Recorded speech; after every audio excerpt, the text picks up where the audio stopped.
Hello everyone and welcome to this video. हम लोग permutations and combination शुरू करने वाले हैं। जेई मेन और एडवांस पॉइंट ऑफ व्यू से बहुत ही इंपॉर्टेंट चैप्टर है। खुद में तो इम्पॉर्टेंट है ही, प्लस इस चैप्टर का यूज़ आपको बाकी बहुत सारे चैप्टर्स में देखने को मिलेगा, जैसे कि मैट्रिसेस, प्रोबेबिलिटी, बाइनोमियल थ्योरम हो गया, सेट्स हो गया। ओके, तो वेरी क्रूशियल। इसके कॉन्सेप्ट्स अगर आप जानते हो तो इस चैप्टर में तो यूज़ आएगा ही आएगा, बट बाकी चैप्टर्स में भी यूज़ आएगा। इनफैक्ट ऐसा भी हो सकता है कि अगर आप ये नहीं जानते हो तो बाकी चैप्टर्स के जो क्वेश्चन है शायद बनाने में दिक्कत हो अगर इससे रिलेटेड आ जाए तो। So very crucial.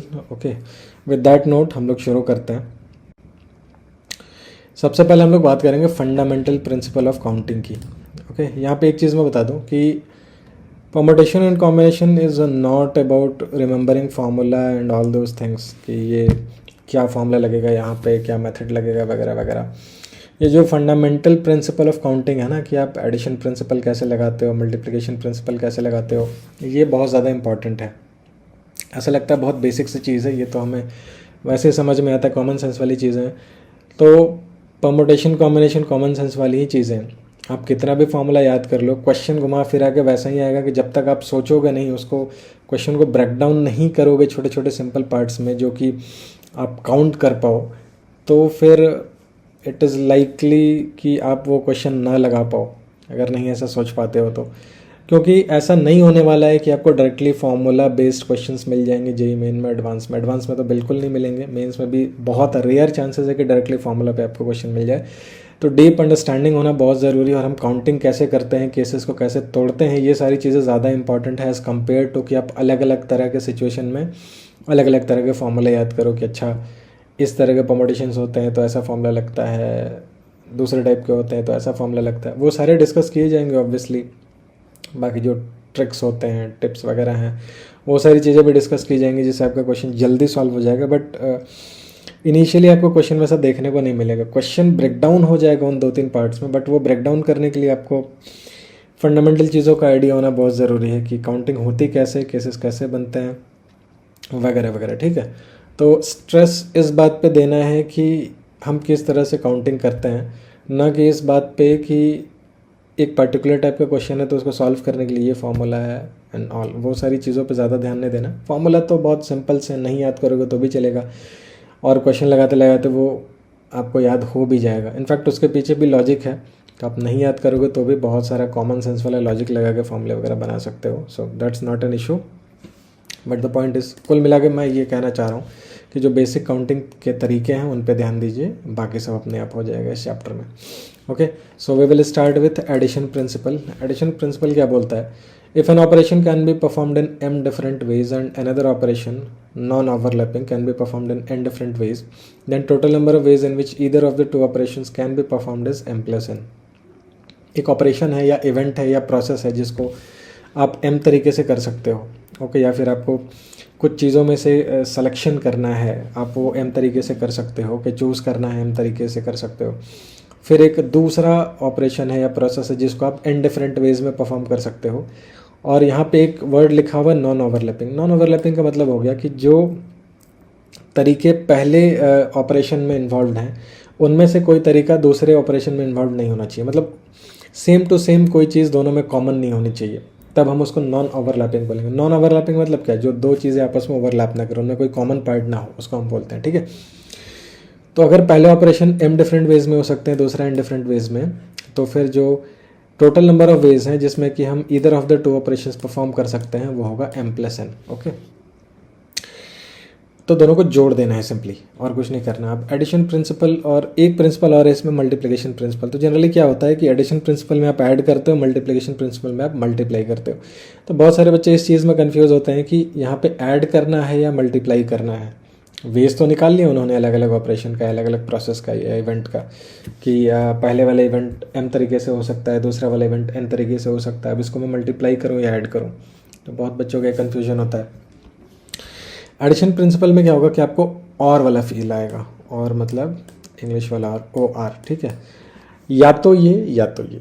अगर इस तरह का फील आ रहा है आपको तो आप एडिशन प्रिंसिपल यूज़ करोगे, ऐड करोगे। ओके, ठीक। और अगर एंड का फील आ रहा है, ये भी और ये भी, है ना। इसमें एडिशन में क्या है, और या तो ये या तो वो, है ना, दोनों नहीं, कोई एक, है ना। और मल्टीप्लिकेशन में क्या होता है, एंड होता है, एंड वाला फील आता है, ये भी और ये भी, है ना, दोनों। तो ये बस एक छोटा सा चीज़ ध्यान में रखोगे कि किस तरह का वाइब आ रहा है आपको क्वेश्चन से, किस तरह का फील आ रहा है वो इवेंट्स को देख के, कि वो एक किसी के होने की बात कर रहा है या दोनों के होने की बात कर रहा है। तब आपको पता लग जाएगा कि आपको एडिशन प्रिंसिपल लगाना है या मल्टीप्लिकेशन प्रिंसिपल लगाना है। मल्टीप्लिकेशन में बाद में बात करेंगे, अभी हम एडिशन प्रिंसिपल की बात करें तो इसमें फील जो आएगा वो और का आएगा, या तो पहला प्रोसेस या पहला ऑपरेशन या तो दूसरा ऑपरेशन, इस तरह की बात है, या फिर तीसरा या फिर चौथा। ये सिर्फ दो पे वैलिड नहीं है, हमने दो प्रोसेसेस को, ऑपरेशंस को लेके इसका डेफिनेशन क्रिएट किया एडिशन प्रिंसिपल का, बट ये मल्टीपल नंबर ऑफ इवेंट्स पे या ऑपरेशंस पे या प्रोसेसेस पे लागू हो सकता है। सो सेम प्रोसेस चलेगा। अगर आपके पास में 3-4 तरह के अलग अलग इवेंट हैं तो सबके जितने भी तरीके हैं सबको जोड़ना है। Okay, it is not only कि एडिशन प्रिंसिपल सिर्फ दो ऑपरेशंस पे लगेगा या दो इवेंट्स पे लगेगा, ऐसा कुछ नहीं। इसको हम लोग कुछ एग्जांपल से देखते हैं तो और ज़्यादा क्लियर होगा। मान लिया हमारे पास में एक इवेंट दिया गया है, चूजिंग इधर अ बॉय और a girl as a monitor. ठीक है, ये और को मैंने बोल्ड करके लिखा हुआ है यहाँ पे, क्योंकि पता लगे कि हाँ ये और वाला फील दे रहा है, और वाला सेंस दे रहा है। क्या करना है, एक क्लासरूम है, उसमें कुछ बॉयज़ हैं कुछ गर्ल्स हैं, उनमें से किसी एक को मॉनिटर चुनना है। तो या तो हम बॉय को मॉनिटर चुन सकते हैं या तो गर्ल को मॉनिटर चुन सकते हैं। ओके, दोनों को नहीं चुन सकते, एक ही मॉनिटर चुनना है, राइट। तो यहाँ पे और वाला सेंस आ रहा है। ठीक है, क्लास में यहाँ पे आप देख सकते हो 9 गर्ल्स हैं और 12 बॉयज़ हैं। तो अगर आपको मॉनिटर चुनना है जो कि लड़की है, तो फिर उसके लिए आपके पास में 9 तरीके होंगे, क्योंकि 9 लड़कियाँ हैं, किसी एक को भी चुन सकते हैं, तो 9 ऑप्शन है आपके पास में। और लड़के 12 हैं, तो अगर किसी लड़के को अगर आपको मॉनिटर चूज़ करना है तो आपके पास 12 अलग अलग ऑप्शन है, 12 अलग अलग लड़के, किसी एक को भी चुन सकते हैं। ओके, सो बॉय को चूज़ करने का 12 तरीका है। तो अगर हम पूरा कंबाइन कर दें, पूरे क्लास में कितना तरीका है जिस तरीके से एक मॉनिटर को चुना जा सकता है, तो वो गर्ल्स को चूज़ करने का तरीका प्लस बॉयज़ को चूज़ करने का तरीका, दोनों को जोड़ देंगे तो यह आ जाएगा 21 के बराबर। ओके, तो इस तरीके से हम इस क्लास में एक मॉनिटर को चूज़ कर सकते हैं। इतने तरीके हैं, राइट। तो यहाँ पे आप ध्यान दो कि और वाला फील आ रहा है ना, और या तो लड़का या तो लड़की, है ना। ओके, और क्वेश्चंस देखते हैं। मान लिया आप मार्केट गए और आपके पास कुछ पैसे बच गए, बट आप उससे या तो आइसक्रीम खा सकते हो या तो चॉकलेट खा सकते हो। पैसे हैं बट इतने नहीं है कि दोनों चीज़ खाया जाए, है ना। तो आप कोई एक चूज़ करके खा सकते हो। आपके पास कितने अलग अलग ऑप्शन हैं, आप कितने तरीके से किसी चीज़ को चूज़ कर सकते हो खाने के लिए, है ना। तो आपको शॉप पे दिख रहा है यहाँ पे 6 आइसक्रीम्स हैं, 6 different types of ice creams and 8 different types of chocolates यहाँ पे। तो या तो आप 6 में से कोई एक आइसक्रीम चूज़ करोगे, या तो आप 8 डिफरेंट चॉकलेट्स में से कोई एक चॉकलेट चूज़ करोगे। तो आपके पास में टोटल तरीके कितने हो गए, आइसक्रीम के में 6 ऑप्शंस हैं और चॉकलेट्स में 8 ऑप्शंस हैं। तो total ways of choosing in ice cream और चॉकलेट इज़ 6 + 8, है ना। यहाँ भी और वाला फील है, आइसक्रीम और चॉकलेट। ओके, इसलिए हमने ऐड किया है। ठीक है, तो ये और वाला सेंस जो है ये ध्यान में रखिएगा, right. Okay, now suppose you want a footwear, और आपको कोई एक ही फुटवेयर लेना है, या तो शू लेना है या तो सैंडल लेना है तो स्लीपर लेना है, और आपके पास शॉप में ये सारे ऑप्शन है जो आपको यहाँ पे दिख रहा है। तो यहाँ भी और का सेंस है, या तो आप शू ले लो या तो सैंडल ले लो या तो स्लीपर ले लो। ओके, तो शू अगर आप देखोगे तो you have 12 different options, sandal के लिए 6 डिफरेंट ऑप्शंस और स्लीपर्स के लिए भी 6 डिफरेंट ऑप्शंस हैं। तो ये भी जो कि और वाला सेंस दे रहे हैं आपको, तो आपको क्या करना है, ऐड कर देना है केसेस को। तो 12 हो गए शूज़ के लिए, 6 सैंडल्स और 6 ऑप्शंस आपके पास में स्लीपर्स में है। तो टोटल तरीके कितने ऑप्शंस हैं आपके पास चूज़ करने के, वो हैं 24, राइट। ओके, अब जो हमने एक बात की थी कि नॉन ओवरलैपिंग होना चाहिए। देखो, शूज़ में, सैंडल्स में और स्लीपर में अगर आप देखो तो कोई भी कॉमन चीज़ नहीं है जो कि दो अलग अलग ग्रुप में इन्वॉल्व है। ओके, ये स्लीपर्स हैं तो इनका स्लीपर्स का ग्रुप है, ये अलग ही है।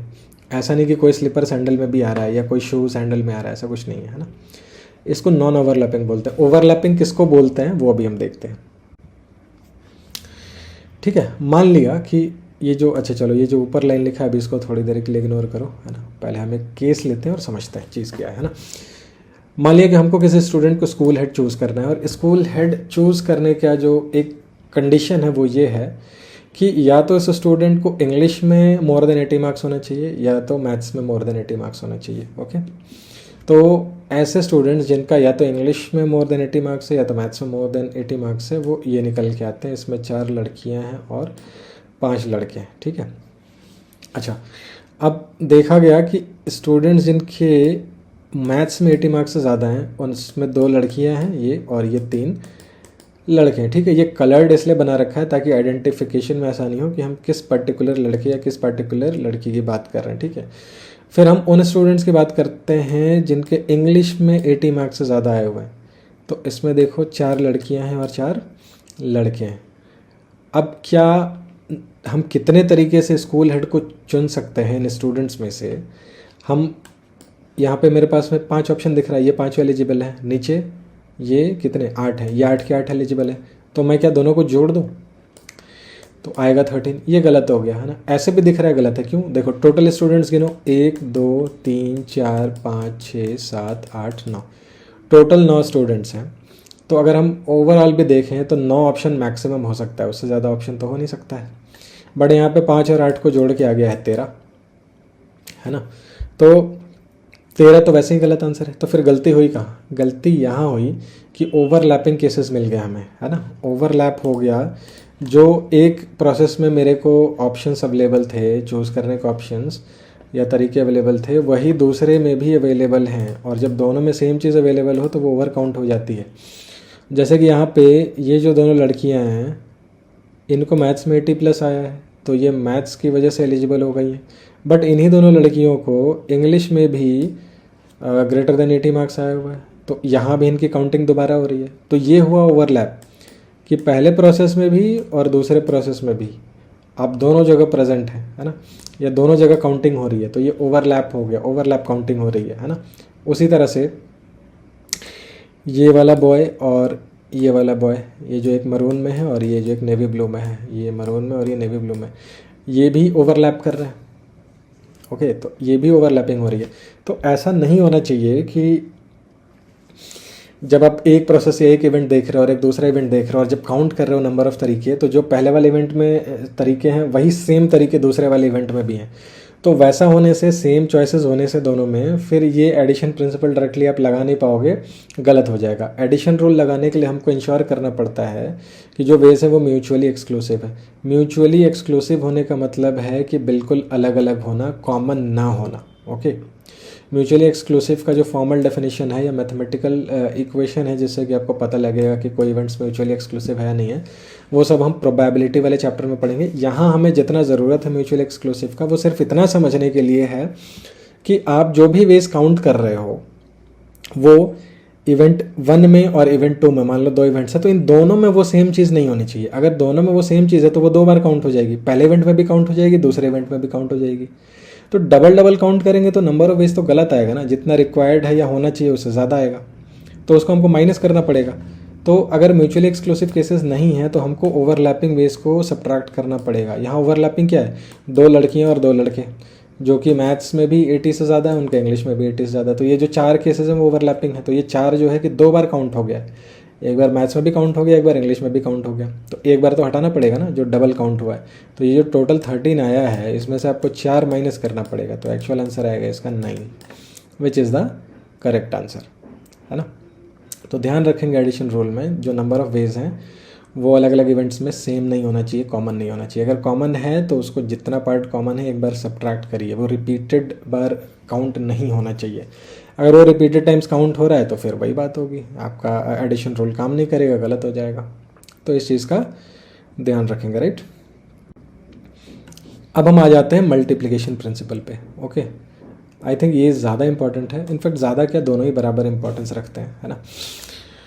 सो मल्टीप्लिकेशन प्रिंसिपल क्या कहता है? If N operation can be performed in m different ways, okay, following which another independent operation can be performed in n different ways, then the total number of ways in which the two operations can be performed is m into n। ठीक है, अब इसमें एक word है independent, ठीक है, independent operation, इस पर भी बात करेंगे। तो पहले क्या क्या रहा है, अगर एक इवेंट है या प्रोसेस है या फिर ऑपरेशन है जो कि m तरीके से किया जा सकता है और एक दूसरा इवेंट है जिसको हम n तरीके से परफॉर्म कर सकते हैं, तो दोनों को परफॉर्म करने का तरीका, टोटल नंबर ऑफ वेज जो होंगे वो होंगे m इंटू n, ठीक है। इंडिपेंडेंट का मतलब ये है कि एक इवेंट का जो नंबर ऑफ वेज है या जो भी तरीके हैं वो दूसरे इवेंट के नंबर ऑफ वेज और तरीकों पे इफेक्ट नहीं डालना चाहिए, असर नहीं डालना चाहिए। मतलब पहले इवेंट का नंबर ऑफ वेज और दूसरे इवेंट का नंबर ऑफ वेज आपस में कनेक्टेड नहीं होने चाहिए, उनको हम इंडिपेंडेंट बोलेंगे, ठीक है ना। जैसे कि मान लिया कि अगर बोल दिया गया कि आपको कपड़े पहनने और आपको कहीं जाना है, ठीक है। मान लो दो इवेंट है, एक इवेंट है कपड़े पहनने का और एक है कहीं जाने का, ठीक है ना। तो कपड़े पहनने में क्या आपके पास मान लिया 3 चॉइसेस हैं, ओके, 3 अलग अलग चॉइसेस हो गए। और प्लेस जो विज़िट करने का है वो हो सकता है कि आप किसी बीच पे जा रहे हो, ठीक है, या फिर किसी मॉल में जा रहे हो, ओके। तो अब अगर कोई ऐसा कंडीशन लगा दे, देखो एक तो सिंपल है, आप कोई भी कपड़े पहनो और आपकी मर्ज़ी, आप बीच पे जाओ या मॉल पे जाओ, एक ये हो गया। तो ये इंडिपेंडेंट है, इसको इस चीज़ से कोई लेना देना नहीं है। लेकिन आप इसको डिपेंडेंट बना सकते हो। कैसे बना सकते हो कि अगर हम मॉल जाएंगे तो फिर हम फुल कपड़े पहन के जाएंगे, ठीक है, ये कंडीशन लगा दी। अगर हम बीच जाएंगे तो फिर हम शॉर्ट्स पहन के जाएंगे, छोटे कपड़े पहन के जाएंगे वगैरह, इस तरह की कोई चीज़ हो सकती है। तो अगर ये कंडीशन लग गया तो अगर आपने मान लिया फुल कपड़े पहन लिए है ना, या फिर मान लिया कि जीन्स वगैरह पहन लिया है ना, जीन्स पहन लिया, शर्ट पहन लिया, शूज़ पहन लिए, तो अब आप रेस्ट्रिक्टेड हो गए कि अब आप बीच पे नहीं जा सकते, है ना। क्योंकि बीच पे जाने के लिए आप सोच रहे थे हाफ पैंट और टी शर्ट और चप्पल पहन के जाएंगे। तो ये जो 3 ड्रेसेस थे जिसमें एक आपका हाफ पैंट और टी शर्ट था और एक जो था जीन्स और पूरा फुल शर्ट और शूज़, तो अगर आपने ये कंडीशन लगा रखा है कि भाई हम ये पहन के तो बीच पे नहीं जाएंगे, ये पहन के हम मॉल में नहीं जाएंगे, है ना। तो अगर फुल शर्ट और जीन्स और शूज़ वगैरह पहन लिया तो आपने फिर ये बीच वाला ऑप्शन हटा दिया, अब आप नहीं जा सकते। तो ये इफ़ेक्ट कर रहा है, आपने पहले इवेंट में जिस तरीके को चुना है वो दूसरे इवेंट में जिस तरीके को आप चुनते हैं उस पर इफ़ेक्ट डाल रहा है ना।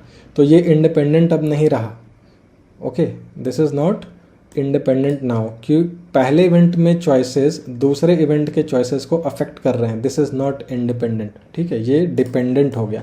हमको क्या चाहिए, इंडिपेंडेंट चाहिए कि फ़र्क ना पड़े, ठीक है। जैसे कॉइन का टॉस करना, ठीक है, एक कॉइन को टॉस किया तो हेड या टेल आ सकता है ना। अच्छा ठीक है, दोबारा टॉस करेंगे, दोबारा जब हम कॉइन को टॉस करेंगे तो पहले हेड आया है या टेल आया है, इससे क्या फ़र्क पड़ता है, इससे कोई फ़र्क नहीं पड़ता। दोबारा हेड या टेल में से कुछ भी आ सकता है। कॉइन ऐसा थोड़ी ना बोलेगा कि पहले हेड आया था अब मैं हेड नहीं आऊँगा। अभी भी प्रोबेबिलिटी बराबर है, 50-50% का चांस है। पहले 3 बार हेड आ जाए मान लो कॉइन पे, चौथी बार क्या चांसेस बढ़ जाते हैं टेल के आने के, ऐसा कुछ नहीं है मैथमेटिकली, है ना। अगेन दोबारा अगर हम टॉस करेंगे तो पिछली 3 बार हेड आया है, इसका मतलब ये थोड़ी चौथी बार टेल आ जाएगा। अभी भी हेड आने के और टेल आने के चांसेस 50-50% ही हैं, ठीक है। तो ये इंडिपेंडेंट है, इसको पहले वाले इवेंट से कोई मतलब नहीं है, ओके। कि एक कॉइन पे क्या आया हेड टेल तो दूसरे कॉइन पे क्या आ रहा है हेड या टेल, ये दोनों आपस में कनेक्टेड नहीं है। या फिर जैसे मान लो एक डाइस हो गया, एक डाइस को फेंका, उस पर 1 से 6 तक कुछ भी आ सकता है, और एक दूसरा इवेंट एक कॉइन को टॉस किया, तो डाइस पे 1 से 6 में तक क्या आ रहा है, इससे क्या फ़र्क पड़ता है कि कॉइन पे क्या आएगा, है ना।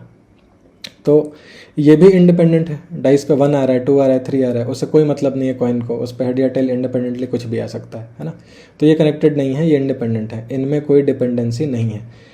डाइस का आउटकम कॉइन के आउटकम को नहीं चेंज करेगा या अफेक्ट नहीं करेगा, ओके। तो ये मतलब हुआ इंडिपेंडेंट का। आपके पास में 2 ऐसे प्रोसेसेस या इवेंट्स होने चाहिए जिसमें कि एक इवेंट का आउटकम दूसरे को अफेक्ट ना कर रहा हो, ठीक है। अगर अफेक्ट करेगा तो फिर आप मल्टीप्लिकेशन प्रिंसिपल डायरेक्टली अप्लाई नहीं कर पाओगे, उसमें फिर मॉडिफिकेशन करना पड़ेगा, या जिस तरह का सिचुएशन होगा उस तरह से उसको डील करना पड़ेगा, राइट। अब हम कुछ एग्जांपल्स देखते हैं जिससे कि बात समझ में आएगी मल्टीप्लिकेशन प्रिंसिपल की, ओके।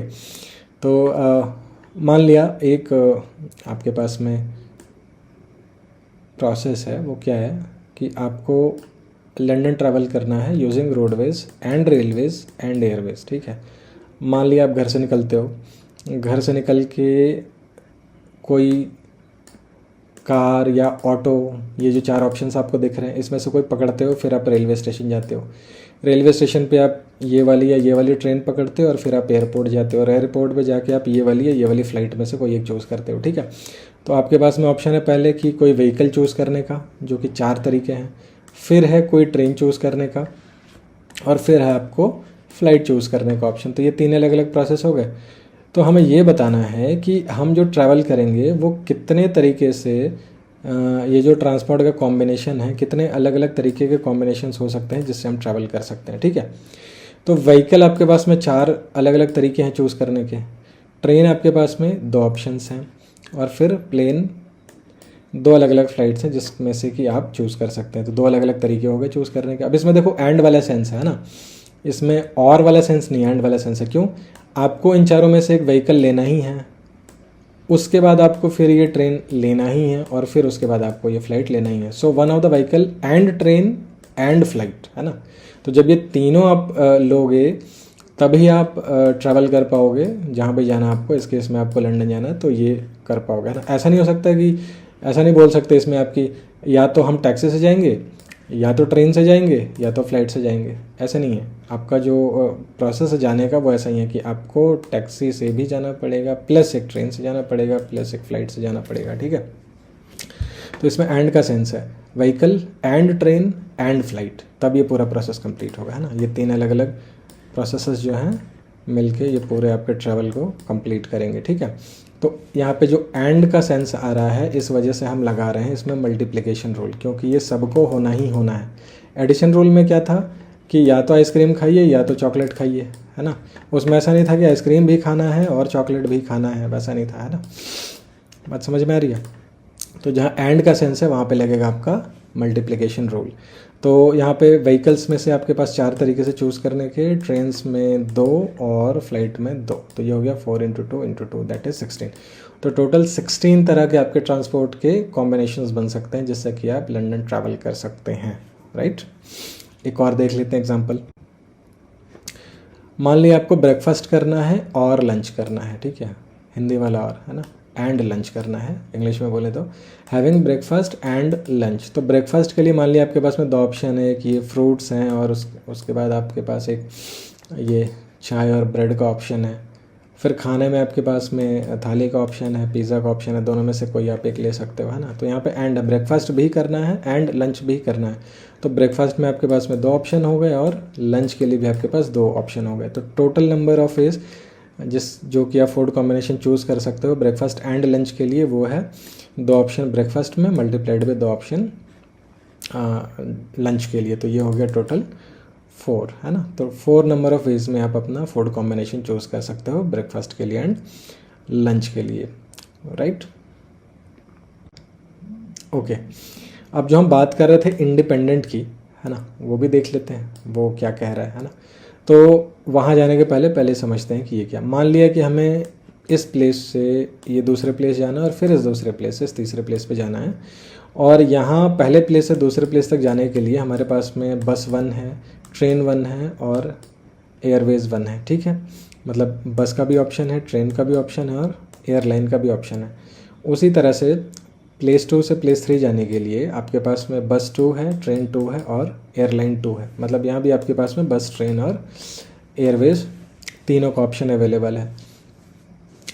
लेकिन यहाँ पे ना मान लिया हमने एक रेस्ट्रिक्शन लगाया कि हम दोनों प्लेस पे जो है, ये इस प्लेस पे और इस प्लेस पे सेम मोड ऑफ ट्रांसपोर्ट से ट्रैवल नहीं करेंगे।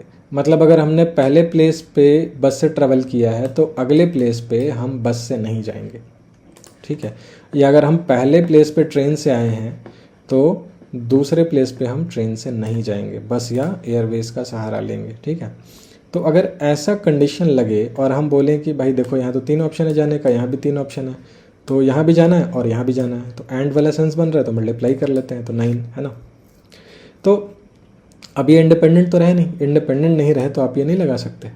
इंडिपेंडेंट क्यों नहीं रहे? देखो, अगर तुम फर्स्ट प्लेस से सेकंड प्लेस पे बस से जा रहे हो तो ये अफेक्ट कर गया ना कि यहाँ आप क्या चूज़ करना चाहते हो। तुम यहाँ बस से आओगे तो यहाँ बस वाला ऑप्शन ख़त्म हो जाएगा आपके लिए। तो पहले वाले तरीके ने, पहले वाले में आपने जो ऑप्शन चूज़ किया उसने दूसरे में ऑप्शंस को इफेक्ट कर दिया कि आप अब बस नहीं ले सकते, ठीक है। अगर आप पहले केस में ट्रेन से ट्रैवल कर रहे हो तो दूसरे केस में आप ट्रेन से ट्रैवल नहीं कर सकते, है ना, मतलब ये असर डाल रहा है। और इस केस में जो है कि ये आप डायरेक्टली मल्टीप्लाई करके आंसर नहीं निकाल सकते, है ना। क्या कंडीशन लगा दिया है कि from place A to place B या प्लेस 1 टू प्लेस 2, जिस भी मोड से आप जा रहे हो, मान लो एयरलाइन से गए हो तो फिर प्लेस 2 से प्लेस 3 आप उस मोड से नहीं जाओगे, एयरलाइन से नहीं जाओगे, है ना। तो एक कंडीशन लगा दिया है, अब ये इंडिपेंडेंट नहीं रहे, ठीक है। तो इसको कैसे सॉल्व करेंगे? इसको सॉल्व करने के लिए हमें म्यूचुअली एक्सक्लूसिव केसेस बनाने पड़ते हैं, ठीक है। म्यूचुअली एक्सक्लूसिव केसेस मतलब जिनमें कि फिर कोई रिपीटिशन ना रहा हो, ओवरलैपिंग ना हो रही हो और कॉमन चीज़ें ना आ रही हो, ठीक है। तो उस तरीके से होगा ये। तो वो कैसे करेंगे? हम पहले एज्यूम करेंगे, मान लेते हैं हम प्लेस 1 टू प्लेस 2 बस से ट्रैवल कर रहे हैं, तो यहाँ पे मेरे पास में ट्रेन और एयरवेज का ऑप्शन आ जाएगा, है ना। तो ये टोटल 2 ऑप्शन होंगे। फिर हमने मान लिया कि ट्रेन से ट्रैवल किया प्लेस 1 टू 2, तो यहाँ पे फिर बस और एयरवेज का ऑप्शन होगा, फिर वो +2 कर लिया। और फिर यहाँ पे अब ये प्लस क्यों किया, है ना, प्लस क्यों किया? देखो पहला वाला क्या था कि यहाँ बस से ट्रैवल किया और यहाँ किसी और चीज़ से ट्रैवल किया, ओके। तो 2 तरीके हो गए, बस को छोड़ के ट्रेन और एयरवेज थे आपके पास 2 तरीके। फिर मान लिया कि दूसरे केस में हम कह रहे हैं कि ट्रेन से ट्रैवल किया, है ना, यहाँ हमने ट्रेन से ट्रैवल किया, तो यहाँ पे आपके पास में ऑप्शन हो गया बस और एयरवेज का, तो ये भी 2 तरीके हुए। अब यहाँ पे एंड वाला सेंस नहीं आ रहा है ना। आप ऐसा थोड़ी बोलो कि प्लेस 1 से 2 हम बस से भी ट्रैवल किए और ट्रेन से भी ट्रैवल किए, ऐसा नहीं बोल सकते। आप बस से ट्रैवल किए या ट्रेन से ट्रैवल किए, ऐसा बोलोगे ना। ऐसा थोड़ी बोलोगे बस से भी ट्रैवल किया एंड ट्रेन से भी ट्रैवल किया, है ना। आधी बॉडी बस में रख के और आधी बॉडी ट्रेन में रख के थोड़ी ले जाओगे, है ना। तो या तो बस से या तो ट्रेन से। तो ये एक्सक्लूसिव केसेस जो बन रहे हैं अब ये एडिशन प्रिंसिपल में चले जाएंगे। फिर मान लो कि तुमने प्लेस 1 टू प्लेस 2 एयरवे से ट्रैवल किया, ठीक है, तो वो तो एयरवे से ट्रैवल किया है और यहाँ फिर क्या ऑप्शन बचेगा? एयरवे ख़त्म हो जाएगा, बस या ट्रेन बचेगा, तो 2 ऑप्शन ये बचेंगे। तो 2 + 2 + 2 ये हो गए 6। तो टोटल ऐसे रेस्ट्रिक्टेड कंडीशन में आपके पास में 6 ऑप्शन ही बचेंगे, राइट। तो इस तरह से जो हमने अभी केसेस बनाए कि भाई तोड़ दिया पूरे क्वेश्चन को, है ना।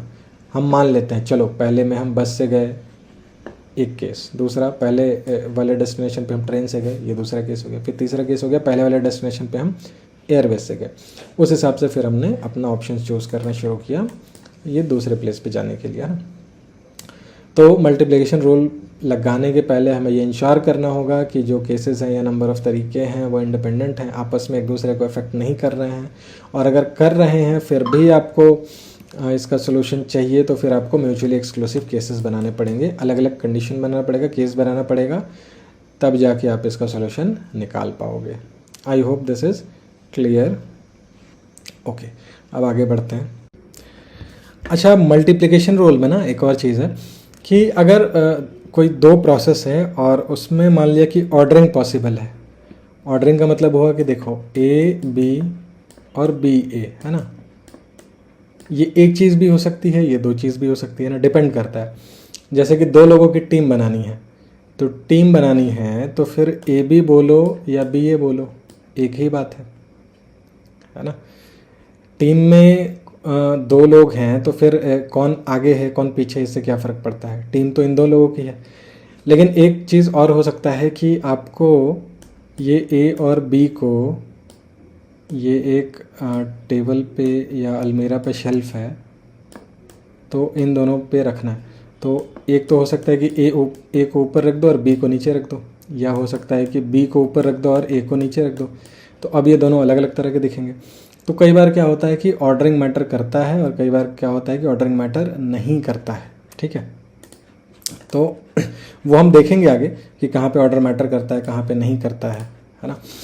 तो यहाँ पे बस ये जानना है कि अगर मल्टीप्लिकेशन रूल आप लगा रहे हो और अगर ऑर्डरिंग पॉसिबल है ना, कि ए आगे आ रहा है या बी आगे आ रहा है, इस तरीके की चीज़ें अगर पॉसिबल हैं तो वो अपने आप कंसिडर हो जाएंगी, है ना। It will be considered by itself. बात समझ में आ रही है? जैसे मान लो कि एक बैग है जिसमें कि 4 बॉल है, ठीक है। यहाँ पे आपको 4 अलग अलग बॉल दिख रहे हैं और इसमें से आपको 2 बॉल निकालना है, ठीक है। तो 2 बॉल निकालना है तो फिर आप कैसे निकाल सकते हो? मान लो आप यहाँ पे हो और पहले गए 1 बॉल निकाल लें, ठीक है। तो कोई एक बॉल उठाओगे तो आपके पास में 4 ऑप्शन है, या तो ये बॉल, या तो ये, या तो ये, या तो ये, है ना। चारों में से कोई एक उठा लोगे तो 1 बॉल बाहर निकल गया। उसके बाद आप दूसरा बॉल उठाने जाओगे, तो जब दूसरा बॉल उठाने जाओगे तो एक तो आप निकाल चुके होगे, मान लो आपने ये पहला वाला निकाल लिया, ठीक है, तो अब आपके पास में बच गए 3। तो इन तीनों में से कोई एक चूज़ करने के लिए रहेगा आपके पास। तो पहले प्रोसेस में आपके पास 4 तरीके थे और दूसरे प्रोसेस में आपके पास 3 तरीके बचे, तो ये टोटल हो गया 12, है ना। तो टोटल 12 तरीके हैं। अभी 12 तरीकों में ऑर्डरिंग भी हो गई है। ऑर्डरिंग कैसे हो गई है देखते हैं। देखो कितने ऑप्शन हो सकते हैं ना, एक बार गिन लेते हैं तो गिन के समझ में आ जाएगा कि हाँ 12 से ज़्यादा नहीं हो सकते, है ना। तो मान लिया कि जो पहला बॉल बाहर आया वो आया आपका ये वाला, ये देखो ये। तो इट इज़ पॉसिबल कि पहला बॉल ये आए और दूसरा बॉल ये रेड वाला आ जाए, या फिर दूसरा बॉल ये फुटबॉल आ जाए, या फिर दूसरा बॉल ये टेनिस बॉल आ जाए, ठीक है। यही ऑप्शंस हो सकते हैं। अब मान लिया कि पहला बॉल वो ना आके ये रेड वाला बॉल आया, तो दूसरा बॉल टेनिस बॉल हो सकता है या फुटबॉल हो सकता है, या फिर ये जो मल्टी कलर्ड बॉल है ये हो सकता है ना। अब मान लिया कि ये भी नहीं हुआ, जो पहला बॉल हमने निकाला वो हो सकता है कि फुटबॉल निकल जाए, ये वाला केसेस। तो पहला अगर फुटबॉल निकला तो दूसरा हो सकता है कि रेड वाला बॉल निकले, मल्टी कलर निकले, या फिर ये ग्रीन वाला टेनिस बॉल निकले, राइट। यही ऑप्शन है। और आखिरी केस क्या बचता है कि जब हम बॉल निकालें तो पहला बॉल ही हमारा टेनिस बॉल निकले। तो हो सकता है कि पहला बॉल टेनिस बॉल निकले और दूसरा रेड वाला निकले, पहला बॉल टेनिस निकले, दूसरा वाला फुटबॉल निकले, तीसरा वाला, और तीसरे केस में पहला टेनिस निकले और दूसरा ये मल्टी कलर्ड बॉल निकले आपका, है ना। तो टोटल गिनो ज़रा कितने हो रहे हैं यहाँ पे। ये टोटल हो रहे हैं 12, है ना। ये टोटल हो गए 12। लेकिन 12 में भी अब ध्यान से देखो, मान लो ये देखो पहले मल्टी कलर्ड आया और फिर आया आपका रेड वाला बॉल, ठीक है। और ये देखो रेड वाला और मल्टी कलर्ड, है ना। तो इसमें ऑर्डर अपने आप कंसिडर हो जाता है, ये देख पा रहे हो। इन दोनों को हम अलग बोलेंगे केस या एक ही केस बोलेंगे, डिपेंड करता है कि आपका जो क्वेश्चन है वो किस तरीके से फ्रेम किया गया। आपको ऑर्डरिंग चाहिए या आपको ऑर्डरिंग नहीं चाहिए, है ना। तो क्वेश्चन पर डिपेंड करेगा ना कि आप ऑर्डरिंग चाहते हो या ऑर्डरिंग नहीं चाहते हो, है ना।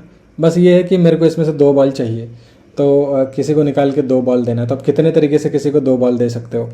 अब उसके हाथ में पहले ये रखो उसके बाद ये रखो, या फिर पहले रेड वाला रखो उसके बाद मल्टी कलर्ड वाला रखो, क्या फ़र्क पड़ता है, उसको मिलना तो ये दोनों बॉल्स हैं। तो उस केस में ऑर्डर मैटर नहीं करता है, ओके। लेकिन कई बार होता है कि ऑर्डर मैटर करेगा, कि जैसे 2 लोग हैं, जो पहला बॉल निकलेगा वो इसको देना है और जो दूसरा बॉल निकलेगा वो दूसरे पर्सन को देना है।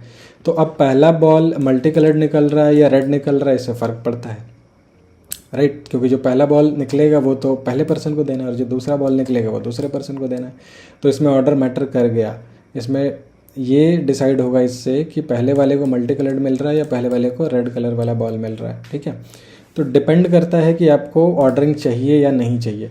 लेकिन एक चीज़ है कि जब आप मल्टीप्लिकेशन रूल लगाओगे तो अगर उसमें ऑर्डरिंग पॉसिबल है, वो कोई ऐसा प्रोसेस है कि जिसमें ऑर्डरिंग हो सकती है, तो वो उसके कैलकुलेशन में अपने आप इंक्लूड हो जाता है। मतलब आप मल्टीप्लिकेशन रूल लगाओ तो ये मान के चलो कि इसमें ऑर्डरिंग है ऑलरेडी, राइट। अगर आपको ऑर्डरिंग चाहिए तो वो आंसर ठीक है। लेकिन अगर आपको लगता है कि उसमें ऑर्डरिंग की ज़रूरत नहीं है, तो ये ध्यान में रखना होगा कि जो मल्टीप्लिकेशन रूल हमने लगाया है इसमें ऑर्डरिंग इंक्लूडेड है, तो उस ऑर्डरिंग को हमें हटाना पड़ेगा कैसे भी करके, है ना। तो देखो सब में 2-2 केसेस हैं, इसका एक यहाँ पे है, फिर उसके बाद अगर आप इन दोनों को देखो तो वो केस आपको यहाँ दिखेगा, ठीक है। फिर ये फुटबॉल और ये रेड वाला बॉल देखोगे तो यहाँ पे रेड वाला और फुटबॉल, तो ये ऑर्डरिंग है। तो ऑर्डरिंग अगर आपको नहीं चाहिए, आप इन दोनों केसेस को एक ही मानना चाहते हो, तो आपको 2 से डिवाइड करना पड़ेगा रिजल्ट को, है ना। तो तब जाके इसमें से ऑर्डरिंग निकल के हटेगा, है ना। बात समझ में आ रही है। तो मल्टीप्लिकेशन में ऑर्डरिंग अपने आप काउंट हो जाता है। अगर आपको ऑर्डरिंग चाहिए तो अच्छी बात है, अगर आपको ऑर्डरिंग नहीं चाहिए तो फिर मल्टीप्लिकेशन रूल लगा के आपको ऑर्डरिंग हटाना पड़ेगा, है ना। कि वो कितने केसेस हुए तो क्वेश्चन टू क्वेश्चन डिपेंड करेगा कि ऑर्डरिंग में कितना ओवरलैप हो रहा है, उस तरीके की चीज़ें। तो वो पर क्वेश्चन डिपेंड करेगा, वो क्वेश्चन के हिसाब से देखना होगा कि यहाँ पे हमको कैसे जो ऑर्डरिंग की वजह से केसेस बढ़े हैं उसको कैसे हटाना है, ठीक है। यहाँ पे अभी बस इतना याद रखो कि मल्टीप्लिकेशन में अगर इवेंट्स में अगर ऑर्डरिंग पॉसिबल है तो मल्टीप्लिकेशन रूल में वो ऑर्डरिंग अपने आप कंसिडर हो जाएगी, वो केसेस अलग से काउंट हो जाएंगे।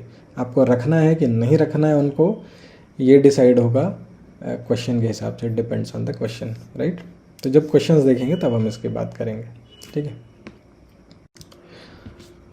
अब हम देखते हैं बाइजेक्शन रूल, है ना। बाइजेक्शन रूल क्या है कि आपको मान लो निकालना है कि किसी चीज़ के कितने तरीके हैं, किसी चीज़ के होने के कितने तरीके हैं।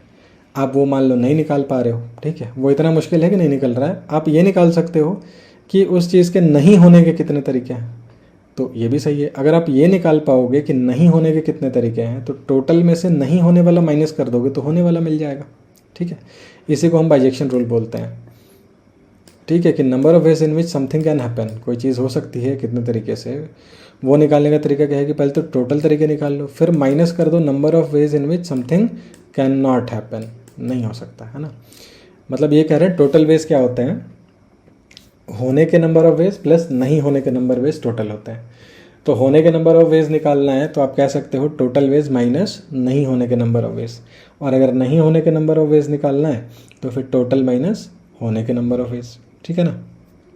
तो आपको अगर पूछा जाए, जैसे कि मान लो कोई क्वेश्चन है कि पूछा जाए कि कोई 5 डिजिट का नंबर बनाना है, आपके पास कुछ डिजिट्स दिए और बोला गया कि वो सारे नंबर्स बताओ जिसमें कि 4 होना चाहिए, ठीक है। तो जिसमें 4 होना ही होना चाहिए, इसको ऐसे भी बोल सकते हैं कि हम टोटल नंबर्स निकालते हैं और उसमें से वो माइनस कर देते हैं जिसमें कि 4 नहीं है, ठीक है ना। हमसे क्या पूछा, जिसमें 4 होना चाहिए, वो सारे नंबर्स बताने 5 डिजिट नंबर, तो आपने क्या किया, टोटल 5 डिजिट नंबर निकाले, कोई अभी कंडीशन नहीं लगाया, फिर उसमें से माइनस कर दिया वो सारे जिसमें कि 4 नहीं है।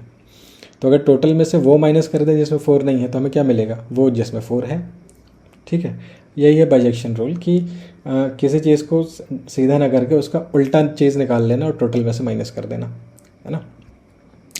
तो ये भी बहुत यूज़फुल रूल है। कई बार क्या होता है कि जैसा क्वेश्चन दिया हुआ वो डायरेक्टली नहीं निकलता, लेकिन उसका जो जस्ट रिवर्स केस है वो आसानी से निकल रहा होता है। तो हम टोटल निकालते हैं और उसके रिवर्स केस को निकालते हैं और दोनों को सब्ट्रैक्ट कर लेते हैं, तो जितने तरीके से वो हो सकता है वो चीज़ आ जाती है। आगे हम क्वेश्चंस देखेंगे तो वहाँ पे बाइजेक्शन रूल का यूज़ होगा, तो वहाँ पे आपको ऑटोमेटिकली चीज़ें और क्लियर हो जाएंगी, राइट। ओके, आगे बढ़ने से पहले अब हम लोग बात कर लेते हैं थोड़ा सा फैक्टोरियल नोटेशन के बारे में, ठीक है। तो फैक्टोरियल हम निकालेंगे नेचुरल नंबर का, ओके। फैक्टोरियल वैसे फ्रैक्शंस के केस में भी डिफाइन किया जाता है ना, बट खैर हमें जो ज़रूरत है हम उसकी बात करते हैं ना, factorial of a natural number n, ठीक है। तो किसी नंबर का फैक्टोरियल क्या होगा, मान लो 5 का फैक्टोरियल, तो आपको करना क्या है, 1 से 5 तक मल्टीप्लाई कर देना है सारे नेचुरल नंबर्स को, वही 5 का फैक्टोरियल होगा, ठीक है। तो अगर हम n फैक्टोरियल की बात करें तो आप 1 से लेके, मतलब जहाँ से नेचुरल नंबर आपका शुरू हो रहा है वहाँ से लेके आप n तक मल्टीप्लाई कर दो। अगर 10 फैक्टोरियल चाहिए तो 1 into 2 into 3 into 4 into 5 into 6 into 7 into 8 into 9 इंटू 10, ये करोगे तो फिर 10 फैक्टोरियल मिलेगा। अब फैक्टोरियल का में बात यह है कि ना हम इसको उल्टा लिखते हैं, मतलब 1 से n तक नहीं लिखेंगे, n से 1 तक लिखेंगे। क्या फ़र्क पड़ता है, आप 10 से 1 तक मल्टीप्लाई करो या 1 से 10 तक मल्टीप्लाई करो, बात यही है। तो जो कन्वेंशन है लिखने का वो ये है कि n फैक्टोरियल को हम n से शुरू करेंगे और एक एक नंबर घटा के मल्टीप्लाई करते जाएंगे अप टू 1, है ना। वही बात है, 1 से n तक मल्टीप्लाई करो या n से 1 तक करो, और लिखने का तरीका यही है कि हम n से शुरू करेंगे और रिवर्स ऑर्डर में 1 तक आएंगे, है ना। तो n फैक्टोरियल मतलब n multiplied by n minus 1 multiplied by n minus 2, ऐसे एक एक कम करते करते मल्टीप्लाइड बाई 3 to 1 तक आना है ना। तो ये हो गया आपका फैक्टोरियल, राइट। 5 फैक्टोरियल हो जाएगा आपका 120, 5 into 4 into 3 into 2 into 1, this is 120। 3 factorial is 3 into 2 into 1 which is 6, है ना। तो आप 6 फैक्टोरियल तक याद रखो, 6 फैक्टोरियल तक की वैल्यू, है ना, डायरेक्टली याद रखो, उसके आगे याद रखने की आपको ज़रूरत नहीं है, ठीक है। और इतना याद रहेगा तो बार बार मल्टीप्लाई करने की ज़रूरत नहीं, कैलकुलेशंस थोड़ा सा इजी हो जाता है, हैंडी हो जाता है, फास्ट हो जाता है ना। तो ये चीज़ आप याद रख सकते हो। मेनली आपको क्या 4 5 6 का याद रखना है, बाकी 3 का तो आपको पता है, 3 इंटू 2 इंटू 1 6 होगा, 6 का 720 हो जाएगा, 4 का कितना होगा, 4 का 24 हो जाएगा, 4 फैक्टोरियल इज इक्वल टू 24, है ना। तो फिलहाल तो अब तक इस चैप्टर में जो है कि इसी तरह की चीज़ें, छोटी मोटी चीज़ें काम आने वाली हैं, है ना। हम लोग बस फैक्टोरियल की कुछ प्रॉपर्टीज़ डिस्कस कर लेते हैं क्विकली, जो कि इस चैप्टर में कहीं कहीं पे यूज़ में आने वाला है, तो वो देख लेते हैं, फिर हम वापस से परम्यूटेशन कॉम्बिनेशन में चले जाएंगे, ठीक है। तो प्रॉपर्टीज़ ऑफ फैक्टोरियल क्या है, n फैक्टोरियल को आप n times n minus 1 factorial लिख सकते हो, फिर इसको n times n minus 1 into n minus 2 factorial लिख सकते हो, फिर इसको कंटिन्यू भी कर सकते हो। जैसे कि मान लो 6 फैक्टोरियल है, तो 6 फैक्टोरियल को आप क्या लिख सकते हो, 6 into 5 into 4 into 3 into 2 into 1, ऐसे लिख सकते हो। अब ये n into N minus one factorial क्या कह रहा है, ये कह रहा है कि इसको छोड़ दो। अब यहाँ से यहाँ तक देखो क्या लिखा हुआ है, 5 फैक्टोरियल लिखा हुआ है ना। 5 फैक्टोरियल मतलब क्या, 5 से 1 तक का मल्टीप्लिकेशन, ठीक है। अब इन दोनों को छोड़ दो, 4 से 1 तक देखो तो वो क्या लिखा हुआ है, 4 फैक्टोरियल लिखा हुआ है। तो वो ये कह रहा है n into N minus one into N minus two का फैक्टोरियल। मतलब अब एक एक रिड्यूस करो, जहाँ भी छोड़ोगे वहाँ पे फैक्टोरियल लगा दो। n माइनस टू फैक्टोरियल का मतलब क्या है, n माइनस टू से लेके 1 तक का मल्टीप्लिकेशन रिवर्स ऑर्डर में, है ना। वो सेम है n into N minus one factorial के। इस लिस्ट को आप आगे भी बढ़ा सकते हो, इस लिस्ट में आप ये भी लिख सकते हो, ये बराबर होगा n into N minus one into N minus two into N minus three का फैक्टोरियल, ठीक है। आप ये भी बोल सकते हो इस तरीके से, तो ये भी हो जाएगा, है ना। फिर n माइनस फोर तक लेके जा सकते हो, 5 तक लेके जा सकते हो, आपकी मर्ज़ी, राइट। एक चीज़ जो है जो आप याद रखो, है ना, वो ये है कि भाई 0 फैक्टोरियल की वैल्यू भी 1 होती है, ठीक है। 0 फैक्टोरियल की वैल्यू भी 1 होती है। यहाँ पे तो इसका मैं कोई प्रूफ नहीं दे रहा हूँ, है ना, लेकिन क्या है कि एक इंटीग्रेशन से भी फैक्टोरियल डिफाइन होता है ना, और वहाँ पे फ्रैक्शन का भी फैक्टोरियल निकाल सकते हो। जब उस इंटीग्रेशन में आप करके देखोगे तो 0 फैक्टोरियल की वैल्यू 1 आएगी। बट यहाँ पे हम वो सारे लोचा में नहीं पढ़ेंगे, हम बस याद रखो 0 फैक्टोरियल 1 के बराबर होता है, और 1 फैक्टोरियल तो 1 होगा ही होगा, तो 0 फैक्टोरियल और 1 फैक्टोरियल बराबर हो गए 1 के, ठीक है। तो ये रिज़ल्ट आप याद रखिए, है ना। 0 फैक्टोरियल 1 क्यों होता है, तो इस पर थोड़ा टाइम अलग से निकालना पड़ेगा, है ना। बट अभी फ़िलहाल आप ये याद करके रखो, फिर कभी देखेंगे इसको। ओके, 2n फैक्टोरियल की अगर बात करें, है ना, तो ये कितना होगा, 2 to the power n into n factorial, और ये ब्रैकेट में 1 into 3 into 5 into 7 up to 2n minus one. मतलब सारे जो भी आपके ऑड नंबर्स हैं वो यहाँ पे आप लिखो। ये 2n जो है एक्चुअली ये ब्रैकेट में होगा, है ना। ओके, मतलब 2n कंप्लीट, ये जो कंप्लीट 2n है इसका फैक्टोरियल होना है, ठीक है। मतलब ऐसा नहीं कि n फैक्टोरियल को 2 टाइम्स किया, वैसा नहीं है, 2n का ही फैक्टोरियल है पूरा का पूरा, है ना। तो यहाँ पे ये ब्रैकेट लगना था, ओके, तो ऐसे होगा ये, राइट। उसके बाद n factorial upon r factorial होता है n minus one n minus two, ऐसे करते करते r प्लस वन तक आपको जाना है, ठीक है। फिर n factorial upon n minus r factorial होता है इतना, और 1 upon n factorial plus 1 upon n plus one factorial equals n plus two का square upon n plus two का फैक्टोरियल, ठीक है, फाइन। इनके प्रूफ्स हमने यहाँ पे नहीं दिए हुए हैं, राइट, वो हम आगे कहीं पे देंगे वीडियो में, राइट, या मे बी नेक्स्ट वीडियो में दें, या फिर उसके बाद कभी, मतलब इस पूरे मतलब वीडियो सीरीज़ में कहीं ना कहीं इनके प्रूफ्स आपको दे दिए जाएंगे। बट फिलहाल हमारा मोटो ये है कि हम अभी फोकस करें परम्यूटेशन कॉम्बिनेशन पे और उनके मेथड्स पे। बाकी फैक्टोरियल वाली चीज़ें हम कहीं ना कहीं वीडियो में, कहीं ना कहीं किसी और वीडियो में ज़रूर ये सारी की सारी प्रूफ कर देंगे, है ना। और अभी आपको याद करने के लिए क्या है यहाँ पे, आप बस ये ध्यान में रखो कि 0 फैक्टोरियल और 1 फैक्टोरियल की वैल्यू 1 होती है, ठीक है। ये 0 फैक्टोरियल वाला ही थोड़ा अलग सा केस है, अदरवाइज़ तो बाकी सब डेफिनेशन से निकल ही जा रहा है। उसके बाद आप और क्या याद रख सकते हो इसमें, और एक ये याद रखो कि आप n फैक्टोरियल को n times n minus one factorial या फिर n times n minus one n minus two factorial लिख सकते हो, है ना। तो ये भी बहुत कॉमन सेंस वाली बात है, इसमें कुछ वैसा है नहीं प्रूफ करने के लिए। ये सारी जो चीज़ें रिमेनिंग, है ना, अब इसको नोट डाउन कर लो। इनके प्रूफ्स हम जो है देंगे आगे, है ना, आगे किसी वीडियो में इन सब के प्रूफ्स कराने वाले हैं। और फिलहाल आपको जो यूज़ आने वाला है ये A और B यूज़ आने वाला है, बाकी सारे ये वाले जो हैं अभी यूज़ में नहीं आने वाला है, ओके। और मे बी एक प्रैक्टिस ये भी है कि इन सब चीज़ों का प्रूफ बाइनोमियल थ्योरम वाले चैप्टर में दिया जाता है, बट फिर भी I will give you the proofs of all this from C to F, है ना, ये दे देंगे इसी सीरीज़ में, इसी वीडियो सीरीज़ में, किसी एक वीडियो में ये सारे आप प्रूफ्स कर लेंगे जब हम फैक्टोरियल्स पे क्वेश्चन लगा रहे होंगे तब, ठीक है। So for the time being आप A और B याद रखो, इतने से आपका काम हो जाएगा, और फैक्टोरियल का डेफिनेशन याद रखो, ठीक है। बाकी सारे आपकी मर्ज़ी, आप चाहो तो याद करके रख सकते हो, बट अभी इसका कोई यूज़ नहीं आने वाला है। आगे हम जब भी इसका यूज़ आएगा हम इसका प्रूफ दे देंगे, राइट। ओके, फैक्टोरियल नोटेशन में एक और चीज़, अगर एक्स फैक्टोरियल वाई फैक्टोरियल के बराबर है तो एक्स बराबर वाई होगा, है ना।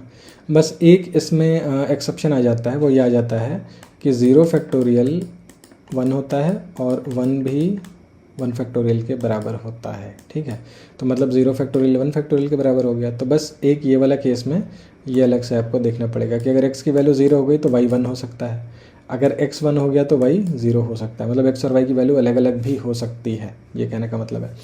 x फैक्टोरियल बराबर y फैक्टोरियल है तो x बराबर y होना तो ये तो बहुत मतलब नेचुरल सी बात है। बट एक ऐसा केस है जिसमें x और y डिफरेंट हो सकता है, और वो कौन सा केस है, जब x y में से कोई एक 0 हो और दूसरा 1 हो तब, है ना। तो ये बस एक एडिशनल इसमें केस बन के आता है, राइट। तो इसको भी ध्यान में रखना है।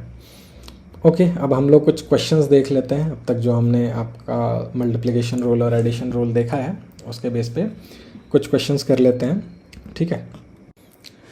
Okay, question number 1, in an ODI series of 5 cricket matches is being played between India and Pakistan, in how many ways the sequence of heads and tails can occur in the 5 matches, ठीक है। मतलब India Pakistan के बीच में match हो रहा है, ODI series है, 5 matches होने हैं और पाँचों मैच में टॉस होना है। तो टॉस जो होगा पाँचों मैच में 5 बार टॉस होगा, है ना टोटल। तो सीक्वेंस क्या होगा हेड्स टेल्स आने का, ठीक है। तो एक तो सीक्वेंस यहाँ पे दिया हुआ है, एक सीक्वेंस यहाँ पे आपको दिया हुआ है कि पहले मैच में जो टॉस किया गया उसमें हेड आया कॉइन पे, दूसरे में टेल आया, तीसरे में हेड आया, चौथे पे टेल आया, पाँचवें पे टेल आया। तो ये तो एक पर्टिकुलर सीक्वेंस है, ऐसे कितने टोटल सीक्वेंसेस हो सकते हैं वो हमें बताना है, ठीक है। तो देखो पहला जो मैच होगा एक इवेंट है तो हेड या टेल आ सकता है, तो 2 ऑप्शन होंगे, ठीक है। दूसरे मैच में हेड या टेल आ सकता है, फिर 2 ऑप्शन, तीसरे मैच में भी 2 ऑप्शन, चौथे में भी 2, पाँचवें में भी 2, है ना। और ये सारे के सारे इंडिपेंडेंट हैं, राइट। क्योंकि पहले मैच में हेड या टेल आया है, उससे दूसरे मैच को क्या फ़र्क पड़ता है। दूसरे मैच में जब आप कॉइन टॉस करोगे तो हेड या टेल में से कुछ भी आ सकता है, इक्वल प्रोबेबिलिटी है उनकी, ठीक है। तो पाँचों मैच में जो नंबर ऑफ़ चॉइसेस हैं वो 2 हैं हेड या टेल की, ठीक है। तो 2 को आप 5 बार मल्टीप्लाई कर दो, ये आ जाएगा 32, ये आपका आंसर है, ठीक है। तो यहाँ पे लगना था मल्टीप्लिकेशन रूल, राइट।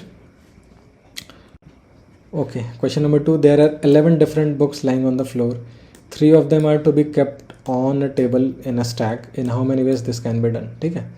तो यहाँ पे नीचे बुक्स पड़ी हुई हैं, है ना, 11 बुक्स पड़ी हुई हैं और इनमें से 3 किताब को उठा के इस टेबल के ऊपर रखना है, राइट। एक के ऊपर एक, स्टैक करने का मतलब हुआ एक के ऊपर एक रखना है ना। तो आप इसको कितने तरीके से कर सकते हो। तो ये जो आपको स्टूडेंट दिख रही है, पहले एक बुक उठाएगी, फिर इस टेबल पे रखेगी, फिर दूसरा बुक उठाएगी टेबल पे रखेगी, फिर तीसरा बुक उठाएगी इस टेबल पे रखेगी, है ना। कहाँ रखेगी, उसी बुक्स के ऊपर, जो पहला बुक रखा उसके ऊपर दूसरा बुक, उसके ऊपर तीसरा बुक, तभी स्टैक बनेगा, है ना। स्टैक उसी को बोलते हैं, एक के ऊपर एक रखना, ठीक है। तो जब ये बुक्स उठाने जाएगी तो सबसे पहले इसको कितने ऑप्शंस दिखेंगे, यहाँ पे 11 बुक पड़े हुए नीचे, तो 11 में से कोई एक उठाना है, इसको 11 ऑप्शन है इसके पास अलग अलग। मान लो इसने एक बुक उठा के यहाँ पे रख दिया, जब एक बुक उठा के रख देगी तो एक बुक तो कम हो गई, मान लो ये वाली बुक रख दी, है ना, ये जो ऑरेंज वाली है। अब जब दोबारा बुक उठाने आएगी तो इसके पास 10 ही ऑप्शन दिखेंगे, 10 ही बुक दिखेंगे, तो 10 में से कोई एक चुनना होगा, तो वेज तो कम हो गए ना, 10 वेज बचे। वो 10 बुक इसने उठा के रखा, 10 में से कोई एक उठा के रखा, ठीक है। फिर जब तीसरा बुक उठाने आएगी तो मान लो कि ये ब्राउन वाला बुक उसने रख दिया, अब उसके पास 9 बुक बचे। अब उन 9 बुक्स में से एक चूज़ करना है, टोटल 9 तरीके होंगे उसके पास चूज़ करने के लिए, 9 में से कोई एक उठा सकती है। तो अब इसके पास नंबर ऑफ़ चॉइसेस रह गए सिर्फ 9, ठीक है। तो ये जो है टोटल पॉसिबिलिटी कितनी हो गई, 11 × 10 × 9, है ना, ये हो गया 990, राइट। अब इसमें ना मैंने बोला था मल्टीप्लिकेशन रूल में ऑर्डरिंग अपने आप इंक्लूड हो जाता है, तो यहाँ पे ऑर्डरिंग की ज़रूरत भी है। मान लो 3 बुक चुना उसने ABC, है ना, तो इसमें ऑर्डर मैटर करता है क्योंकि स्टैक करना है एक दूसरे के ऊपर। ये ऊपर A है, बीच में B है और नीचे C है, ये एक ऑर्डर हो गया। और एक दूसरा ऑर्डर हो सकता है कि बीच में A हो, नीचे B हो और ऊपर C हो। तो बुक्स तो ABC, वो तीनों बुक्स तो ग्रुप इनका सेम है, बट रखने का तरीका अलग अलग है ना। तो इनको हम अलग स्टैक मानेंगे, इसको अलग स्टैक मानेंगे। तो मल्टीप्लिकेशन रूल में ये जो अगर ऑर्डरिंग का फंडा है अगर आ रहा है तो वो अपने आप इंक्लूड हो जाता है, ये अभी हमने देखा था, है ना। तो ये 990 में वो केसेस भी हैं जिसमें बुक्स तो सेम है बट ऊपर नीचे रखे हुए हैं ना, अलग अलग सीक्वेंस में रखे हुए हैं। ओके, सो ये आपका हो गया आंसर 990 के बराबर, right. Okay, I hope this is clear. अगले क्वेश्चन पे चलते हैं। Okay, the question is 3 parts of a wall are required to be painted. 6 different color options are available. In how many ways it can be done if each part is to be painted with a different color? तो ये 3 section है, मान लिया ये section A है wall का, ये section B है और ये सेक्शन C है, या सेक्शन बोल लो या पार्ट बोल लो। इन तीनों को पेंट करना है बट तीनों को अलग अलग कलर से पेंट करना है, ठीक है। ओके, तो मान लिया सेक्शन ए को आप इनमें से ऑरेंज कलर से पेंट कर दिया, सेक्शन बी को ये ब्लू कलर से, सेक्शन सी को पिंक कलर से पेंट कर दिया, लाइक दिस, इस तरह से करना है, ठीक है। तो अब क्या करना है इसमें, मान लो पहला वॉल पेंट करना है मेरे को, वॉल ए पेंट करना है ना, या सेक्शन ए पेंट करना है। तो फिर हम आएंगे और यहाँ से जो 6 कलर ऑप्शन है उसमें से एक चूज़ करेंगे, ठीक है। तो जब आएंगे तो मेरे पास में ये 6 डब्बे दिखेंगे पेंट के लिए, पेंट करने के लिए। तो हम इसमें से 6 में से कोई एक उठा सकते हैं, 6 तरीके, है ना, या तो ग्रे या ऑरेंज या येलो, पिंक, ग्रीन, ब्लू, कोई भी एक कलर चूज़ कर सकते हैं। तो यहाँ पे 6 ऑप्शन बनते हैं, ठीक है। जब आप वॉल ए को पेंट कर दोगे जिस कलर से, अब आपको वो कलर यूज़ नहीं करना सेक्शन बी को पेंट करने के लिए या वॉल बी को पेंट करने के लिए। अब जब आप आओगे तो जिस कलर से ए को पेंट किया होगा वो तो ख़त्म हो जाएगा, मान लो उसको ग्रीन से पेंट किया, तो ग्रीन ऑप्शन आपके पास में नहीं रहेगा। अब ऑप्शन बचेंगे 5, तो 5 में से कोई एक कलर यहाँ उठा लोगे। वो मान लो तो मैं ग्रे से पेंट कर दिया, तो ग्रे भी हट गया। अब ऑप्शन बचे 4, तो वॉल सी के लिए या सेक्शन सी के लिए आपके पास में 4 कलर ऑप्शंस बचेंगे, ठीक है। तो टोटल वेज कितने हो जाएंगे, पहले के लिए 6, दूसरे के लिए 5, तीसरे के लिए 4, 6 × 5 × 4 120, right. So I hope this is clear. Easy है, बस आप मल्टीप्लिकेशन और एडिशन एक बार अच्छे से समझ जाओ तो बाकी चीज़ें समझना ज़्यादा मुश्किल नहीं है इस चैप्टर में।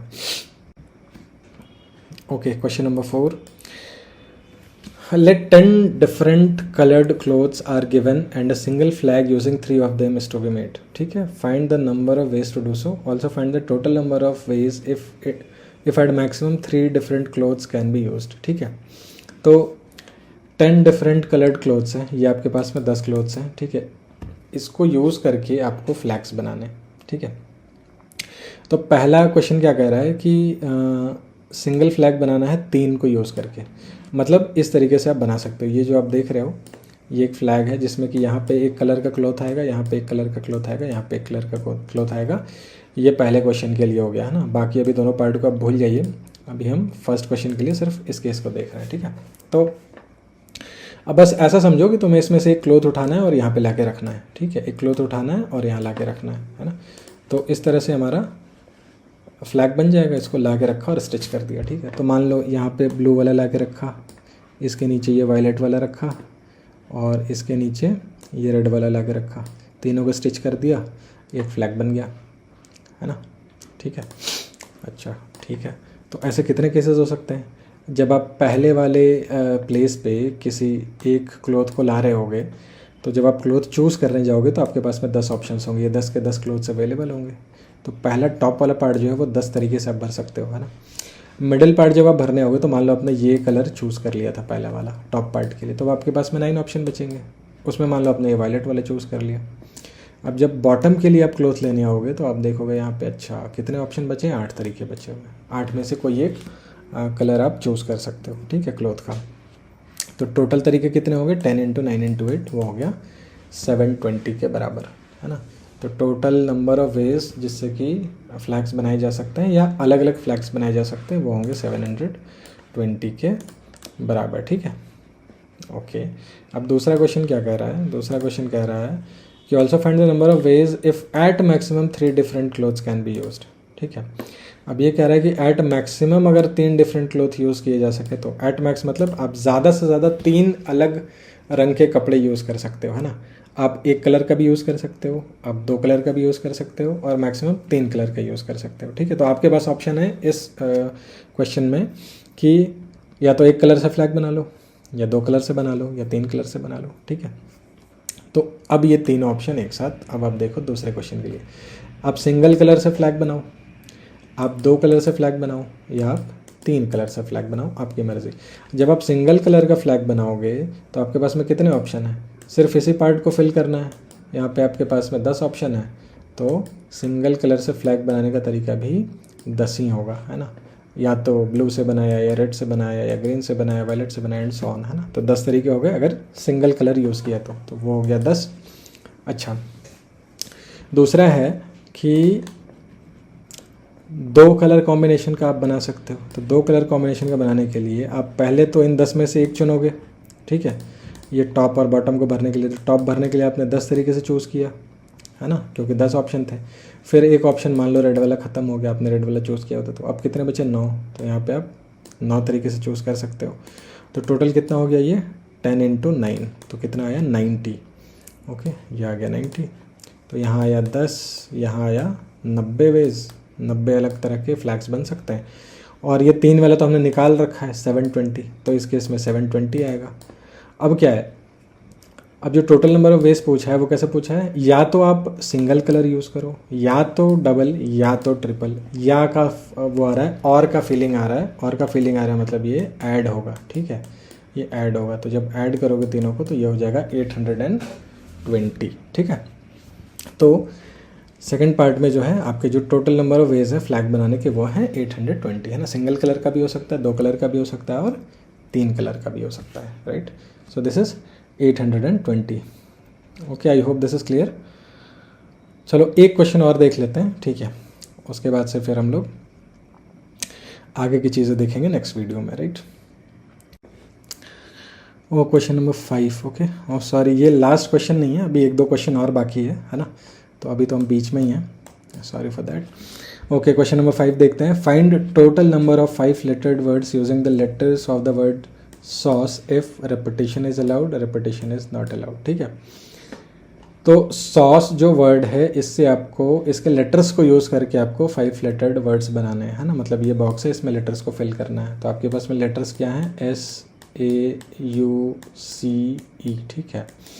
अब जो पहला आपका क्वेश्चन कह रहा है, पहला ऑप्शन ये कह रहा है रेपिटेशन अलाउड है। रेपिटेशन अलाउड है मतलब आप किसी लेटर को बार बार यूज़ कर सकते हो, ठीक है।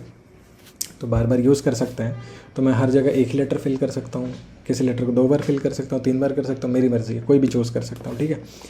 तो पहला प्लेस फिल करने के लिए हमारे पास में देखो, यहाँ पे अगर हम 5 लेटर रख दें तो एक वर्ड बन जाएगा, है ना। अच्छा, जो 5 लेटर वर्ड्स हैं वो विथ मीनिंग विदाउट मीनिंग हो सकते हैं। मतलब ऐसा नहीं कि वो इंग्लिश का कोई पर्टिकुलर वर्ड होना चाहिए, बस हम सीक्वेंसिंग की बात कर रहे हैं ना। उसका कुछ मतलब निकले, आप प्रोनाउंस कर पाओ ना कर पाओ, उससे कोई फ़र्क नहीं पड़ता, हमको बस अरेंज करना है, ठीक है। ऐसा नहीं कि इंग्लिश में मीनिंग होना चाहिए, उसी वर्ड की बात कर रहे हैं, वैसा कुछ नहीं है, ठीक है।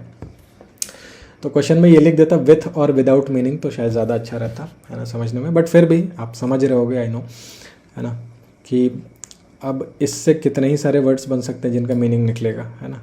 और इंग्लिश का टेस्ट तो है नहीं, मैथ्स का है, तो फिर हम मैथ्स में ही रहते हैं, है ना। तो ठीक है, अगर रेपिटेशन अलाउड है तो पहले बॉक्स में भरने के लिए मेरे पास ऑप्शंस हैं SAUCE, कोई एक भरा, मतलब यहाँ पे आप 5 तरीके से 5 ऑप्शन हैं आपके पास में, कोई भी एक लेटर भर सकते हो। दूसरे बॉक्स के लिए भी 5 ऑप्शन है, क्यों, क्योंकि आपने जो पहले में भरा है वो दूसरे में भी भर सकते हो, रेस्ट्रिक्शन तो है नहीं, है ना, क्योंकि रेपिटेशन अलाउड है। तीसरे में भी फिर 5 ऑप्शन अवेलेबल है, चौथे में भी 5 और 5वें में भी 5।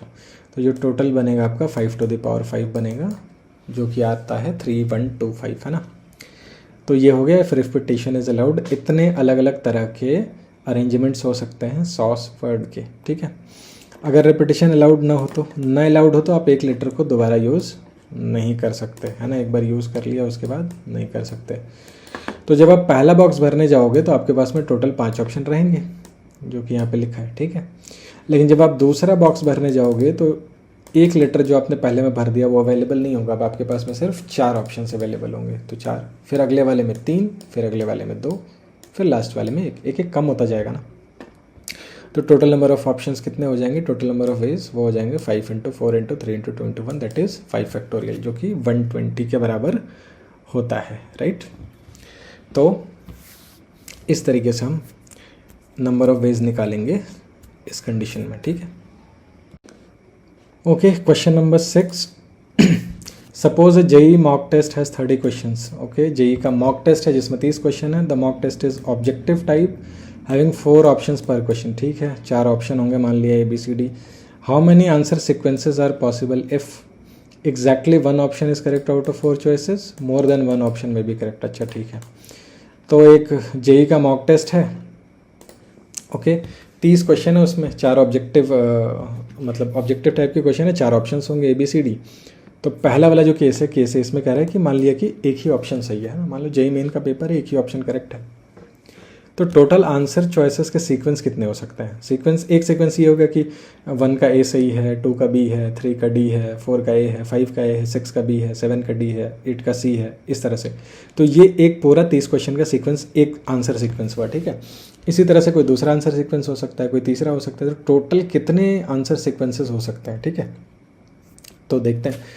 देखो, मान लो अगर एग्जैक्टली 1 ऑप्शन करेक्ट है, जो हम पहले पार्ट की बात कर रहे हैं, तो पहले क्वेश्चन में या तो ए सही होगा, या तो बी, या तो सी, या तो डी, है ना। इन चारों में से किसी एक का सही होना ज़रूरी है। तो आपके पास में कितने ऑप्शन है? 4 ऑप्शन है टोटल। 4 तरीके से आप आंसर करेक्ट आंसर पुट कर सकते हो ना। या तो ऑप्शन ए वाला करेक्ट होगा, या ऑप्शन बी वाला, या ऑप्शन सी वाला, या ऑप्शन डी वाला। तो एक क्वेश्चन, पहले क्वेश्चन के लिए आपके पास में 4 ऑप्शन है, दूसरे के लिए भी 4 ऑप्शन है, तीसरे के लिए भी 4 ऑप्शन है। और पहले ऑप्शन का ए सही है या बी सही है, इसका कोई लेना देना नहीं है दूसरे क्वेश्चन में, कि दूसरे क्वेश्चन का ए सही है या बी सही है। तो इंडिपेंडेंट तो है ही है ना। तो अगर पर क्वेश्चन आपके पास में 4 ऑप्शन हैं और टोटल 30 क्वेश्चन है, तो टोटल नंबर ऑफ तरीके हो जाएंगे। आप पहले के लिए 4 ऑप्शन, दूसरे के लिए 4 ऑप्शन, तीसरे के लिए 4 ऑप्शन, एंड सो ऑन। पर क्वेश्चन 4 ऑप्शन, 4 को 30 बार मल्टीप्लाई किया, या 4 टू द पावर 30, है ना। Can you imagine 4 to the power 30 कितना बड़ा नंबर है? ओके, तो इसलिए आप सिर्फ गेस करके तो पेपर नहीं सॉल्व कर सकते जेईई मेन का, है ना, right. 4 to the power 30 is a very big number, है ना। देखते हैं अगले वाले में कितना आंसर सीक्वेंसेस आता है। मोर देन 1 ऑप्शन में भी करेक्ट, है ना। ये वाला पार्ट भी देखते हैं ये कैसे होगा, ठीक है। तो मोर देन 1 ऑप्शन में भी करेक्ट में हम क्या करेंगे कि देखो, अब ये 4 ऑप्शन है ए बी सी डी। अब ऐसा हो सकता है कि एक ही सही हो, 2 ऑप्शन सही हो, 3 ऑप्शन सही हो, 4 ऑप्शन सही हो, है ना। तो वो कैसे हो सकता है कि देखो, ऑप्शन ए को देखो, इसके पास 2 ऑप्शन है कि या तो ये करेक्ट आंसर वाला पार्ट होगा या इनकरेक्ट आंसर वाला पार्ट होगा। ऑप्शन बी जो है, या तो वो करेक्ट आंसर का पार्ट होगा या इनकरेक्ट आंसर का पार्ट होगा। ऑप्शन सी जो है, या तो करेक्ट आंसर का पार्ट होगा या तो इनकरेक्ट आंसर का पार्ट होगा। ऑप्शन डी जो है, या तो वो करेक्ट होगा या तो इनकरेक्ट होगा। मतलब मान लो ऐसे कैसे सीक्वेंसिंग बन रही है। सिर्फ एक क्वेश्चन की बात कर रहे हैं अभी, एक क्वेश्चन में कितने तरीके से आंसर्स पॉसिबल हो सकते हैं। मान लो ए करेक्ट है, बी इनकरेक्ट है, सी इनकरेक्ट है और डी करेक्ट है। तो इसका मतलब हुआ इस क्वेश्चन का आंसर है ऑप्शन ए और ऑप्शन डी। तो ये एक आंसर सीक्वेंस बना सिर्फ इस पर्टिकुलर क्वेश्चन के लिए। अब एक दूसरा तरीका मान लो कि मान लिया ऑप्शन ए इनकरेक्ट है, ऑप्शन बी करेक्ट है, ऑप्शन सी करेक्ट है, ऑप्शन डी करेक्ट है। तो इसमें आंसर बना बी सी डी, है ना। तो ये जो हमने तरीके लिखे हैं काउंटिंग के, ये सही है। इसमें सारे ऑप्शंस आपके जितने तरीके से भी आंसर पॉसिबल हो सकता है इस मल्टी करेक्ट का, वो हमने कंसिडर कर लिया है। तो टोटल कितने पॉसिबल तरीके हो सकते हैं किसी एक क्वेश्चन में मल्टी करेक्ट में आंसर्स होने का? ए के पास 2 तरीके हैं, बी के पास भी 2 तरीके हैं, या तो सही होगा या गलत होगा। सी के पास भी 2 तरीके हैं और डी के पास भी 2 तरीके हैं। तो ये कितने हो गए? 16, है ना। 2 × 2 × 22 16 हो गए, ठीक है। इसमें हमने एक माइनस किया हुआ, क्यों माइनस किया हुआ वो भी समझाते हैं। एक केस जो है 16 में से जो नहीं हो सकता वो है ये वाला, कि ए भी इनकरेक्ट हो गया, बी भी इनकरेक्ट हो गया, सी भी इनकरेक्ट हो गया, डी भी इनकरेक्ट हो गया। ये 16 केसेस में से तो एक केस है ना, लेकिन ये केस नहीं हो सकता। सारे इनकरेक्ट नहीं होंगे, है ना, सारे इनकरेक्ट नहीं होंगे, कोई ना कोई तो टिक मारना पड़ेगा ना, ठीक है। तो फिर ये जो इकलौता केस है जिसमें सारे ऑप्शन इनकरेक्ट हो रहे हैं उसको हटाना पड़ेगा, ठीक है। इसलिए यहाँ पे 16 में से एक माइनस किया गया तो 15। तो अब आप समझो कि एक क्वेश्चन में जो ऑप्शंस हैं उनके जो कॉम्बिनेशन बन सकते हैं करेक्ट आंसर के, वो 15 तरीके से बन सकते हैं, ठीक है, इन 15 डिफरेंट वेज। ये तो एक क्वेश्चन का हुआ। मान लो क्वेश्चन नंबर 1 में, क्वेश्चन नंबर 2 में भी 15 तरीके होंगे, क्वेश्चन नंबर 3 में भी 15 तरीके होंगे। इसी तरह से 30 क्वेश्चन में 15 तरीके होंगे। तो आप 15 को फिर मल्टीप्लाई करोगे 30 बार पर हर क्वेश्चन के लिए, तो ये आएगा 15 टू द पावर 30, है ना। ये उससे बहुत बहुत बहुत बहुत बड़ा नंबर है, बहुत ह्यूज नंबर है, पिछले वाला जो पार्टी में हमने किया है उससे, है ना। तो ये तो और मुश्किल है गेस कर पाना। 15 to the power 30 is like universe के डायमेंशन से भी बड़ा हो गया, डेफिनेटली हो गया बड़ा, बहुत बड़ा नंबर है आई थिंक। ओके, तो इस तरह से ये क्वेश्चन सॉल्व होगा। ओके, हाँ, अब हम आ रहे हैं अपने लास्ट क्वेश्चन पे, question number 7। Okay, okay, the question is, let a 7-digit number be formed using the digits 0 to 9. Find the total such numbers formed if All digits are different, repetition is allowed, no two consecutive digits are same, all digits are distinct and form number is odd, even, allowed, not allowed वगैरह वगैरह, ठीक है ना। तो question तो बहुत सारे condition दिया हुआ है, अभी इतना ही समझो क्या कह रहा है। एक 7 डिजिट का नंबर बनाना है, ठीक है, और जो डिजिट्स यूज़ करने हैं हमें वो 0 से 9 हम कुछ भी यूज़ कर सकते हैं, ठीक है। अब अलग अलग इसमें पार्ट है A to N तक, तो फिर हम एक एक पार्ट को देखते हैं, ठीक है। क्या करना है, 7 डिजिट का नंबर बनाना है। डिजिट्स कौन कौन से हम यूज़ कर सकते हैं, 0 से लेकर 9 तक, तो टोटल हमारे पास में 10 डिजिट्स हैं, ओके। तो एक एक करके देखते हैं। पहला है all digits are different, okay. हमारे पास में ये टोटल 10 डिजिट्स हैं, और अगर सभी डिजिट्स डिफरेंट हो तो फिर कितने 7 डिजिट्स नंबर्स बन सकते हैं, ठीक है। तो जो टोटल पॉसिबल वेज होंगे देखो कैसे होंगे। आपको क्या करना है, मैंने यहाँ पे एक फ्रेम बना लिया जिसमें कि 7 बॉक्सेस हैं, तो 7 बॉक्सेस में आपको एक एक नंबर पुट करना है, ठीक है। तो इनमें अगर आप जितने तरह से नंबर्स पुट कर सकते हो उतने ही आपके 7 डिजिट के डिफरेंट नंबर्स फॉर्म हो सकते हैं, ठीक है। तो ऑल डिजिट्स आर डिफरेंट, तो डिफरेंट में ये होगा कि आप जो एक बॉक्स में नंबर डाल दोगे दोबारा वो नंबर नहीं डाल पाओगे किसी बॉक्स में, ठीक है। तो हमको क्या करना है, हमको इनमें से एक नंबर पिक करना है और उठा के पहले बॉक्स में रखना है, फिर जो बचे उनमें से एक पिक करना है और सेकंड बॉक्स में रखना है, फिर जो बचा है उसको थर्ड बॉक्स में रखना है, एंड सो ऑन, ठीक है। तो इस तरह से हमें टोटल केसेस मिल जाएंगे। तो पहले बॉक्स को फिल करने के कितने तरीके हैं, तो डिजिट्स तो 10 है, तो क्या 10 है, 10 तरीके हैं, 10 वेज हैं, नहीं, क्योंकि ये जो 0 है 0 आगे नहीं आ सकता। जैसे हमने 12 लिखना है तो हम 12 ऐसे लिखते हैं, अगर हम आगे 0 लगा दें तब भी ये 12 ही रहेगा, ये 3 डिजिट का नंबर नहीं बना, ये 2 डिजिट का ही रहेगा, है ना। तो सबसे आगे 0 होने का कोई फ़ायदा नहीं है ना, वो एज ए डिजिट नहीं काउंट होगा, राइट। तो हम सबसे आगे 0 नहीं रख सकते, ये रेस्ट्रिक्शन है, ठीक। तो हमारे पास में जो पहला ये बॉक्स है, यहाँ पे हम आउट ऑफ 10 डिजिट्स हमारे पास में सिर्फ 9 ऑप्शंस हैं, ठीक है। क्यों 9 ऑप्शंस हैं, क्योंकि आप 0 नहीं रख सकते, 0 छोड़ के 9 बचते हैं, ठीक है। फिर जब आप अगला बॉक्स फिल करने आओगे तो 1 से 9 में से कोई एक नंबर चला गया होगा पहले बॉक्स में, ठीक है, तो वो तो एक आउट हो गया, मान लो कि 7 चला गया। लेकिन अब आप 0 को इंक्लूड कर सकते हो, 0 को इसलिए इंक्लूड कर सकते हो कि ठीक है इनिशियली 0 नहीं आ सकता, बट पहले पोजीशन के बाद में तो किसी पोजीशन पे 0 आ ही सकता है। मतलब एक जो आपने फर्स्ट पोजीशन पे फिल किया है तो एक कम हो गया 9 में से, लेकिन अब 0 ऐड हो गया, मतलब 0 अब फिल हो सकता है, तो 9 वापस से चॉइसेस हो जाएंगे आपके पास में सेकंड पोजीशन के लिए। तो सेकंड पोजीशन को भी आप 9 तरीके से भर सकते हो, फिर एक एक कम होता जाएगा, फिर यहाँ पे 8 तरीका, यहाँ 7, यहाँ 6, यहाँ 5, यहाँ 4, है ना। तो इस तरीके से हम इन बॉक्सेस को नंबर से या डिजिट से फिल कर सकते हैं। तो टोटल पॉसिबल वेज हो जाएंगे 9 into 9 into 8 into 7 into 6 into 5 into 4, ये हो रहा है 5,44,320, ठीक है। सो ये आपका आंसर है, ठीक है। बस ये ध्यान रखना है कि आप पहले प्लेस पे यहाँ पे ना 0 नहीं रख सकते, है ना। यहाँ 0 रखोगे तो फिर ये 7 डिजिट नंबर बचेगा ही नहीं, फिर डिजिट्स की काउंटिंग तो यहाँ से होगी ना, आगे 0 लगाने का क्या फ़ायदा है, कोई मतलब नहीं है, ओके। अगला है रेपिटेशन इज़ अलाउड। अगर रेपिटेशन अलाउड है तो आप किसी भी नंबर को रिपीट कर सकते हो, दोबारा रख सकते हो, तीसरी बार रख सकते हो। देन तो देखो पहले प्लेस पे तो 0 नहीं आएगा, तो 0 छोड़ के बाकी 9 डिजिट में से कुछ भी आ सकता है, तो वो तो 9 हो गया पहले प्लेस के लिए। लेकिन बाकी जगह 0 से लेकर 9 तक आप कुछ भी भर सकते हो, रिपीट करके भी भर सकते हो। तो हर बॉक्स के लिए बचे हुए जो 6 बॉक्सेस हैं इनमें आपके पास 0 से लेकर 9 तक के सारे चॉइसेस अवेलेबल हैं, मतलब 10 चॉइसेस पर बॉक्स है आपके पास में, ठीक है। तो फिर ये 10 को मल्टीप्लाई किया हमने 6 बार, और पहले वाले के लिए फर्स्ट बॉक्स के लिए 9 मल्टीप्लाई किया, तो आंसर हो जाएगा 9 इंटू 10 to the power 6, right, okay. No two consecutive digits are same, है ना। नेक्स्ट पार्ट है हमारा, no two consecutive digits are same, ठीक है। तो देखो पहले पे हम क्या रख सकते हैं, पहले पे हम रख सकते हैं 1 से लेकर 9 तक में कुछ भी, है ना। 1 से लेकर 9 तक में रख दिया तो यहाँ पे 9 ऑप्शन आ गए, ठीक है। अच्छा, अब यहाँ जो नंबर रखा है उसको यहाँ नहीं रख सकते क्योंकि कॉन्जिक्यूटिव डिजिट सेम नहीं होना चाहिए, है ना। तो जो नंबर यहाँ है उसको यहाँ नहीं रख सकते, तो जो आपने पहले प्लेस पे नंबर रखा है वो आपके ऑप्शन में से चला गया, ठीक है। तो 1 में से 9 तक जो 9 ऑप्शंस थे इसमें से 8 ऑप्शन बचा क्योंकि एक तो चला गया। लेकिन अब यहाँ पे 0 ऐड हो जाएगा क्योंकि अब 0 को यहाँ पे रख सकते हो, है ना। 0 बस फर्स्ट पोजीशन पे नहीं रख सकते थे, लेकिन अब यहाँ से तो 0 को रखने की एलिजिबिलिटी बन गई ना, तो टोटल अगेन आपके पास में 9 ऑप्शंस रह गए, है ना। बस वो छोड़ दिया जो आपने फर्स्ट बॉक्स में रखा था, तो सेकंड प्लेस के लिए भी 9 हो गया।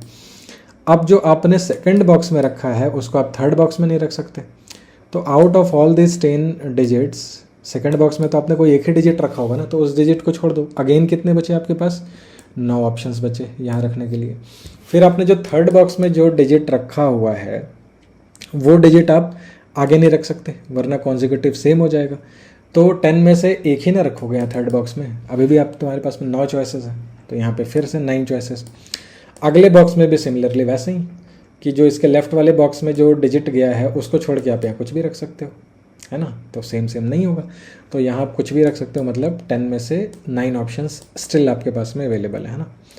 तो सारे जो बॉक्सेस हैं यहाँ पे आप इसमें 9 ऑप्शंस पॉसिबल हैं। तो आप 9 को मल्टीप्लाई करोगे 7 टाइम्स, हर बॉक्स के लिए एक बार, यह आ जाएगा 9 टू द पावर 7 के बराबर, राइट। तो ये लॉजिक है इस क्वेश्चन के पीछे। नेक्स्ट पार्ट देखते हैं। Okay, next part is all digits are distinct and formed number is odd, है ना। तो सारे डिजिट अलग अलग होने चाहिए और जो नंबर बनेगा वो ऑड होना चाहिए। तो इसमें हम केसेस बनाएंगे। देखो, कोई भी ऑड नंबर का जो लास्ट डिजिट होगा या तो वो 1 होगा, या तो वो 3 होगा, या तो वो 5 होगा, या 7 होगा, या 9 होगा ना, और कोई ऑप्शन नहीं है। तो पहला वाला देखते हैं, है ना। पहला केस देखते हैं। मान लिया कि लास्ट डिजिट 1 है, तो जो फर्स्ट प्लेस पे ना आप क्या क्या नहीं रख सकते। एक तो डिजिट्स डिस्टिंक्ट होने चाहिए, मतलब आपने जो एक बार यूज़ कर लिया डिजिट वो आप यूज़ नहीं कर सकते। तो एक तो 1 नहीं रख सकते आप फर्स्ट प्लेस पे, क्योंकि 1 आप लास्ट में यूज़ कर चुके हो। दूसरा, फर्स्ट प्लेस पे आप 0 नहीं रख सकते। तो 0 और 1 तो आप नहीं रख सकते पहले प्लेस पे। तो आपके पास में 2 से लेकर 9 तक कितने ऑप्शन बचे? 8, है ना। ये टोटल डिजिट्स 8 बचे। तो 8 ऑप्शन है, तो आप यहाँ पे 8 तरीके से कोई भी एक नंबर चूज़ कर सकते हो। 8 वेज हैं आपके पास। अब 8 में से एक और कम हो जाएगा, लेकिन अब 0 वापस आ जाएगा। 0 को तो आप सिर्फ फर्स्ट प्लेस पे नहीं रख सकते ना, सेकंड, थर्ड, फोर्थ कहीं बाकी तो रख ही सकते हो। तो जो 8 चॉइसेस थे उसमें से आपने एक रख दिया पहले प्लेस पे, तो बचे 7 चॉइसेस, प्लस जो 0 आप फर्स्ट प्लेस पे नहीं रख सकते थे वो वापस आ गया, तो एक वो हो जाएगा। तो टोटल स्टिल आपके पास में 8 ऑप्शन अभी बचे हुए हैं। तो सेकंड प्लेस को भी आप 8 तरीके से भर सकते हो। फिर थर्ड वाला एक कम हो जाएगा 7, फिर अगला एक कम हो जाएगा 6, फिर अगला एक कम हो जाएगा 5, और अगला एक और रिड्यूस हो गया तो 4, है ना। तो ये हो गया 8 × 8 × 7 × 6 × 5 × 4, है ना। अब ये तो 1 के साथ किया, यही काम आप 3 के साथ कर सकते हो, 5 के साथ, 7 के साथ, 9 के साथ। तो टोटल जो पहला वाला में जो हमने लास्ट में 1 रखा है, इसमें जितने पॉसिबल केसेस आएंगे उसको 5 से मल्टीप्लाई कर देना है, क्योंकि ये जो बाकी चारों हैं इसमें भी तो उतने ही केसेस आने वाले हैं, है ना। क्योंकि यहाँ पे हमने डिजिट 1 यूज़ किया है जो कि रिजर्व हो गया, यहाँ पे 3 यूज़ किया है जो रिजर्व हो गया, उसी तरह से यहाँ 5 रिजर्व हो गया, तो कोई एक डिजिट रिजर्व हो जा रहा है, बस बात यही है ना। तो नंबर ऑफ़ केसेस पाँचों अलग अलग सिचुएशन में सेम आएंगे। तो आप किसी भी एक केस में नंबर ऑफ़ वेज निकाल लो और उसको 5 से मल्टीप्लाई कर दो, आंसर आ जाएगा। तो नीचे हमने वही करा है कि पहले वाले केस के लिए हमने निकाल लिया 8 × 7 × 6 × 5 × 4, फिर इसको 5 से मल्टीप्लाई कर दिया, यह आ गया 2,68,800। Okay, so this is the answer. Okay, अब पूछ रहा है all digits are distinct and formed number is even, है ना। तो इवन नंबर में लास्ट में या तो 0 होगा, या 2 होगा, या 4 होगा, या 6 होगा, या 8 होगा, है ना। अब इसमें क्या है ना कि पहले वाले केस में 0 यूज़ हो गया है लास्ट में, तो 0 यूज़ हो गया तो 0 हटा दिया हमने। ओके, और अब कितना ऑप्शन बचा हमारे पास? 9। तो अब पहले वाले को 9 ऑप्शन है आपके पास भरने के लिए, दूसरे में 8, फिर 7, फिर 6, फिर 5, फिर 4, है ना। तो ये तो हो गया। यहाँ पे नीचे में हमने ये पहले वाले केस का लिख रखा है कितने वेज आने वाले हैं ना। बाकी ये चारों ना सिमिलर केसेस हैं। जैसे कि मान लो लास्ट में आपने 2 रखा है ना, तो अगर आप यहाँ पे लास्ट में 2 रखोगे तो पहले प्लेस पे आप 0 नहीं रख सकते और 2 नहीं रख सकते, तो 2 ऑप्शन चला गया, 0 और 2। तो आपके पास अब कितना बचा? 8 वेज बचा है। तो आप पहले वाले को ये 8 तरीके से भरोगे, ठीक है। लेकिन दूसरे वाले को जब भरने जाओगे तो यहाँ तो 7 ही ऑप्शन बचेगा, लेकिन अब ये 0 को आप इंक्लूड कर सकते हो, तो 0 एक बढ़ जाएगा। अगेन आपके पास में 8 ऑप्शन होंगे चूज़ करने के लिए, तो फिर से यहाँ पे 8, फिर अब एक एक कम होता जाएगा, 7, 6, 5, 4, है ना। तो 2 के लिए जो आया केस वही 4 के लिए आएगा, वही 6 के लिए आएगा, वही 8 के लिए आएगा। 0 वाला हमने अलग इवेल्युएट इसलिए किया क्योंकि 0 लास्ट में आ रहा है, तो ये फर्स्ट पोजीशन पे 0 0 देखने का चक्कर नहीं रहेगा, है ना। तो बाकी जो है चारों केसेस सिमिलर हैं, तो हमने जो 2 के लिए निकाला है एंड प्लेस पे अगर 2 हो तो उसी को 4 से मल्टीप्लाई कर देंगे, तो ये चारों केसेस का ओवरऑल आंसर मेरे पास में मिल जाएगा, है ना। तो वही हमने यहाँ पे करा है, इसको 4 से मल्टीप्लाई कर लिया जो नेक्स्ट केस था हमारा।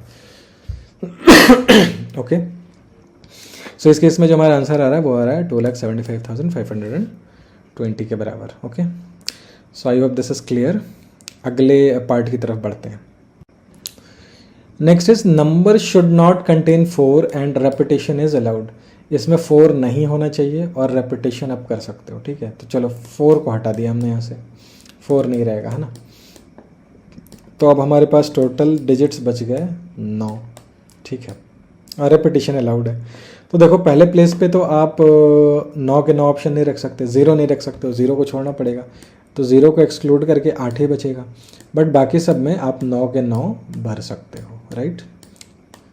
क्योंकि रेपिटेशन अलाउड है तो आप मल्टीपल टाइम्स भर सकते हो. तो सबके लिए 9 ऑप्शंस अवेलेबल रहेंगे हमेशा. तो इस केस में जो आंसर आएगा वो आएगा 8 × 9 मल्टीप्लाइड बाई 9 6 टाइम्स, है ना. ये हो गया 8 × 9⁶. ओके,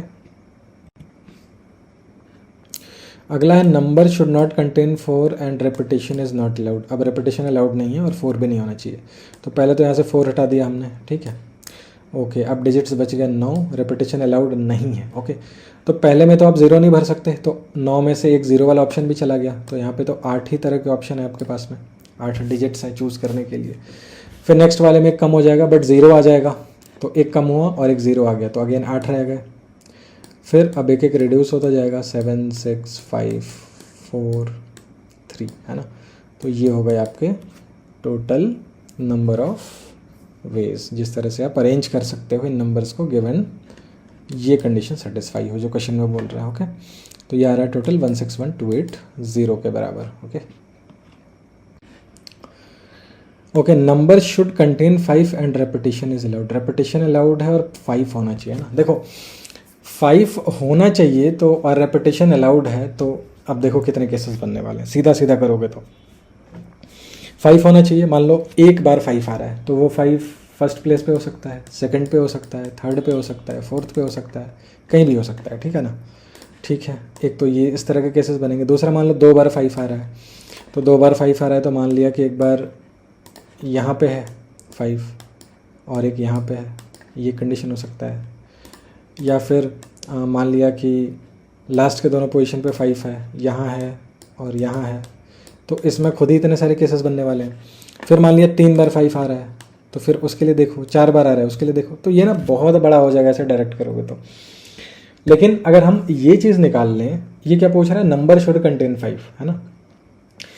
मतलब जिन नंबर्स में 5 आएगा उन्हीं की बात कर रहा है.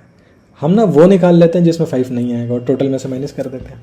इसी को बोलते हैं बाइजेक्शन रूल, है ना. बाइजेक्शन में क्या होता है कि जो पूछ रहा है उसका जस्ट रिवर्स आप निकालो और टोटल में से माइनस कर दो, है ना.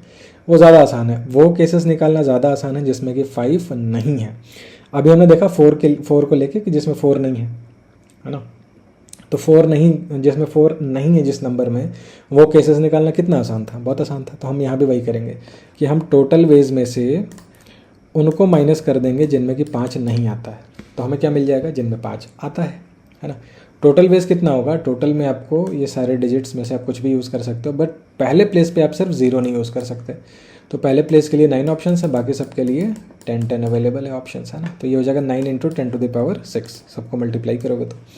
अब बात आती है उन केसेस की जिनमें 5 ना आए. तो 5 नहीं आने के लिए आप पहले 5 को हटा दो, 5 डिजिट को ही हटा दो. ठीक है, हट गया. अब टोटल ऑप्शंस बचे 9. ठीक है, अब आप पहले बॉक्स में क्या भर सकते हो, अब 9 के 9 में से तो कोई नहीं भर सकते, 0 नहीं भर सकते आप, है ना. यहाँ पे 0 नहीं आ सकता, तो ऑप्शन आपके पास 8 ही है. तो यहाँ पे 8. बट अगले बॉक्स से आपके लिए 0 भी अवेलेबल हो जाएगा भरने के लिए, है ना. तो अब आपके पास में टोटल ऑप्शंस 9 हो गए. तो यहाँ भी 9, यहाँ भी 9, यहाँ भी 9, ये सारे के सारे आप 9 से फिल कर सकते हो, है ना. तो ये मल्टीप्लाई करोगे तो ये होगा 8 × 9⁶, है ना. 6 बार 9 मल्टीप्लाई हो रहा है. अब ये कौन से केसेस थे जिसमें 5 नहीं आ रहा है, हमें क्या चाहिए जिसमें 5 आ रहा है. तो आ रहा है तो हमने क्या किया, टोटल में से माइनस कर दिया जिसमें 5 नहीं आ रहा है, मतलब दिस माइनस दिस, है ना. ये आपका आंसर हो जाएगा. ओके फाइन, आगे बढ़ते हैं. Number should contain 5 and repetition is not allowed, है ना. कि 5 होना चाहिए बट रेपिटेशन अलाउड नहीं है. अगेन हम वही करने वाले हैं, हम ये देखेंगे repetition is not allowed, but हम ये नहीं निकालेंगे कि 5 कंटेन करता है, हम ये निकालेंगे कि 5 नहीं कंटेन करता है. ठीक है, तो टोटल वेज कितने हैं, टोटल वेज होंगे। अगर आपके पास में रेपिटेशन अलाउड नहीं है तो फिर यहाँ पे आप 9 तरह से इसको फिल कर सकते हो, क्योंकि ज़ीरो अवेलेबल नहीं होगा। बट उसके बाद आपके पास में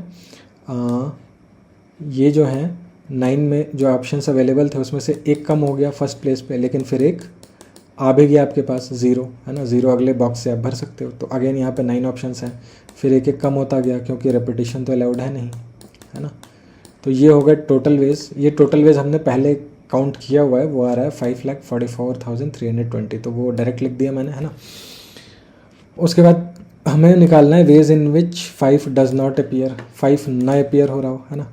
तो 5 ना अपीयर हो रहा हो वो कैसे निकलेगा।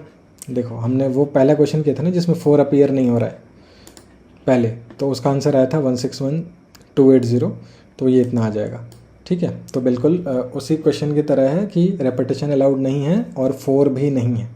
ये क्वेश्चन हमने किया था तो उसमें ये आंसर आया था। बट फिर भी एक बार इसको एक्सप्लेन कर देते हैं, है ना, ये कहाँ से आया इतना, है ना। देखो हम क्या निकाल रहे हैं जिसमें 5 नहीं आता है, तो पहले तो 5 हटा दो, ठीक है, 5 हटा दिया। और रेपिटेशन अलाउड नहीं है तो हम रिपीट भी नहीं करेंगे, ठीक है। अब देखो इसको कितने तरीके से भर सकते हो। तो टोटल 9 डिजिट बचे, बट पहले में आप 0 नहीं भर सकते, तो यहाँ पे आपके पास में 8 ऑप्शंस हैं, ठीक है। अब क्या हुआ कि 9 में से एक तो तुमने भर दिया, ठीक है, नहीं 8 ऑप्शंस थे ना वहाँ पे, सॉरी 8 थे। देखो फिर से समझते हैं, है ना। पहले 5 हटा दिया क्योंकि हमको नहीं चाहिए, हम क्या निकाल रहे हैं वो नंबर जिसमें 5 नहीं आता है, ठीक है। अब टोटल डिजिट बचे 9, है ना। लेकिन 9 में क्या हुआ कि एक यहाँ 0 नहीं आ सकता, तो 8 बचे ऑप्शंस, तो फिर यहाँ पे 8 तरीके से आप भर सकते हो। फिर अगले वाले में क्या हुआ कि 8 में से एक गया तो 7 बचा, लेकिन 0 आ गया। अब 0 आ गया तो फिर से वापस से ये आपके पास में 8 ऑप्शन अवेलेबल हो गए, तो यहाँ भी आप 8 तरीके से भर सकते हो। फिर एक एक कम होता जाएगा, 7, 6, 5, 4, 3, है ना। एक एक भरते जाओगे तो एक एक ऑप्शन घटता जाएगा। तो ये जो मल्टीप्लिकेशन आएगा ये वो आएगा जो कह रहा है कि ये वो नंबर्स है जिनमें 5 नहीं है और रेपिटेशन अलाउड नहीं है, ठीक है। लेकिन हमको क्या चाहिए कि 5 होने वाले, तो नहीं होने वाले को हमने माइनस किया, ये नहीं होने वाले केसेस हैं। फिर जब माइनस करोगे तो यह आ जाएगा 3,83,040 के बराबर, ठीक है। ओके, सो अब आगे बढ़ते हैं। I hope this is clear. अब ये कह रहा है number should be divisible by 4 and repetition is allowed, है ना। मतलब आप नंबर को रिपीट कर सकते हो और ये 4 से डिविजिबल होना चाहिए, ठीक है। तो देखो इसमें ना डिविजिबिलिटी टेस्ट का पता होना ज़रूरी है ना। आपको डिविजिबिलिटी टेस्ट मालूम होगा तभी आप ये क्वेश्चन कर पाओगे, है ना। देखो नंबर 4 से डिविजिबल होना चाहिए का मतलब होता है कि लास्ट 2 डिजिट अगर 4 से डिविजिबल है, मतलब लास्ट 2 डिजिट को लेके जो नंबर बन रहा होगा अगर वो 4 से डिविजिबल होगा तो आपका ओवरऑल नंबर भी 4 से डिविजिबल होगा, है ना। ये डिविजिबिलिटी टेस्ट होता है 4 का। तो देखो लास्ट दोनों डिजिट अगर 0, 0 हो तो डिविजिबल होगा, 0, 4 हो तो भी डिविजिबल होगा क्योंकि 0 4 से डिविजिबल है, 4 भी 4 से डिविजिबल है, 0 8 हो तो ये भी डिविजिबल है, 1 2 हो, 12 हो तो 12 भी 4 का मल्टीपल है। ऐसे करते करते आप लास्ट में आओगे 96 पे।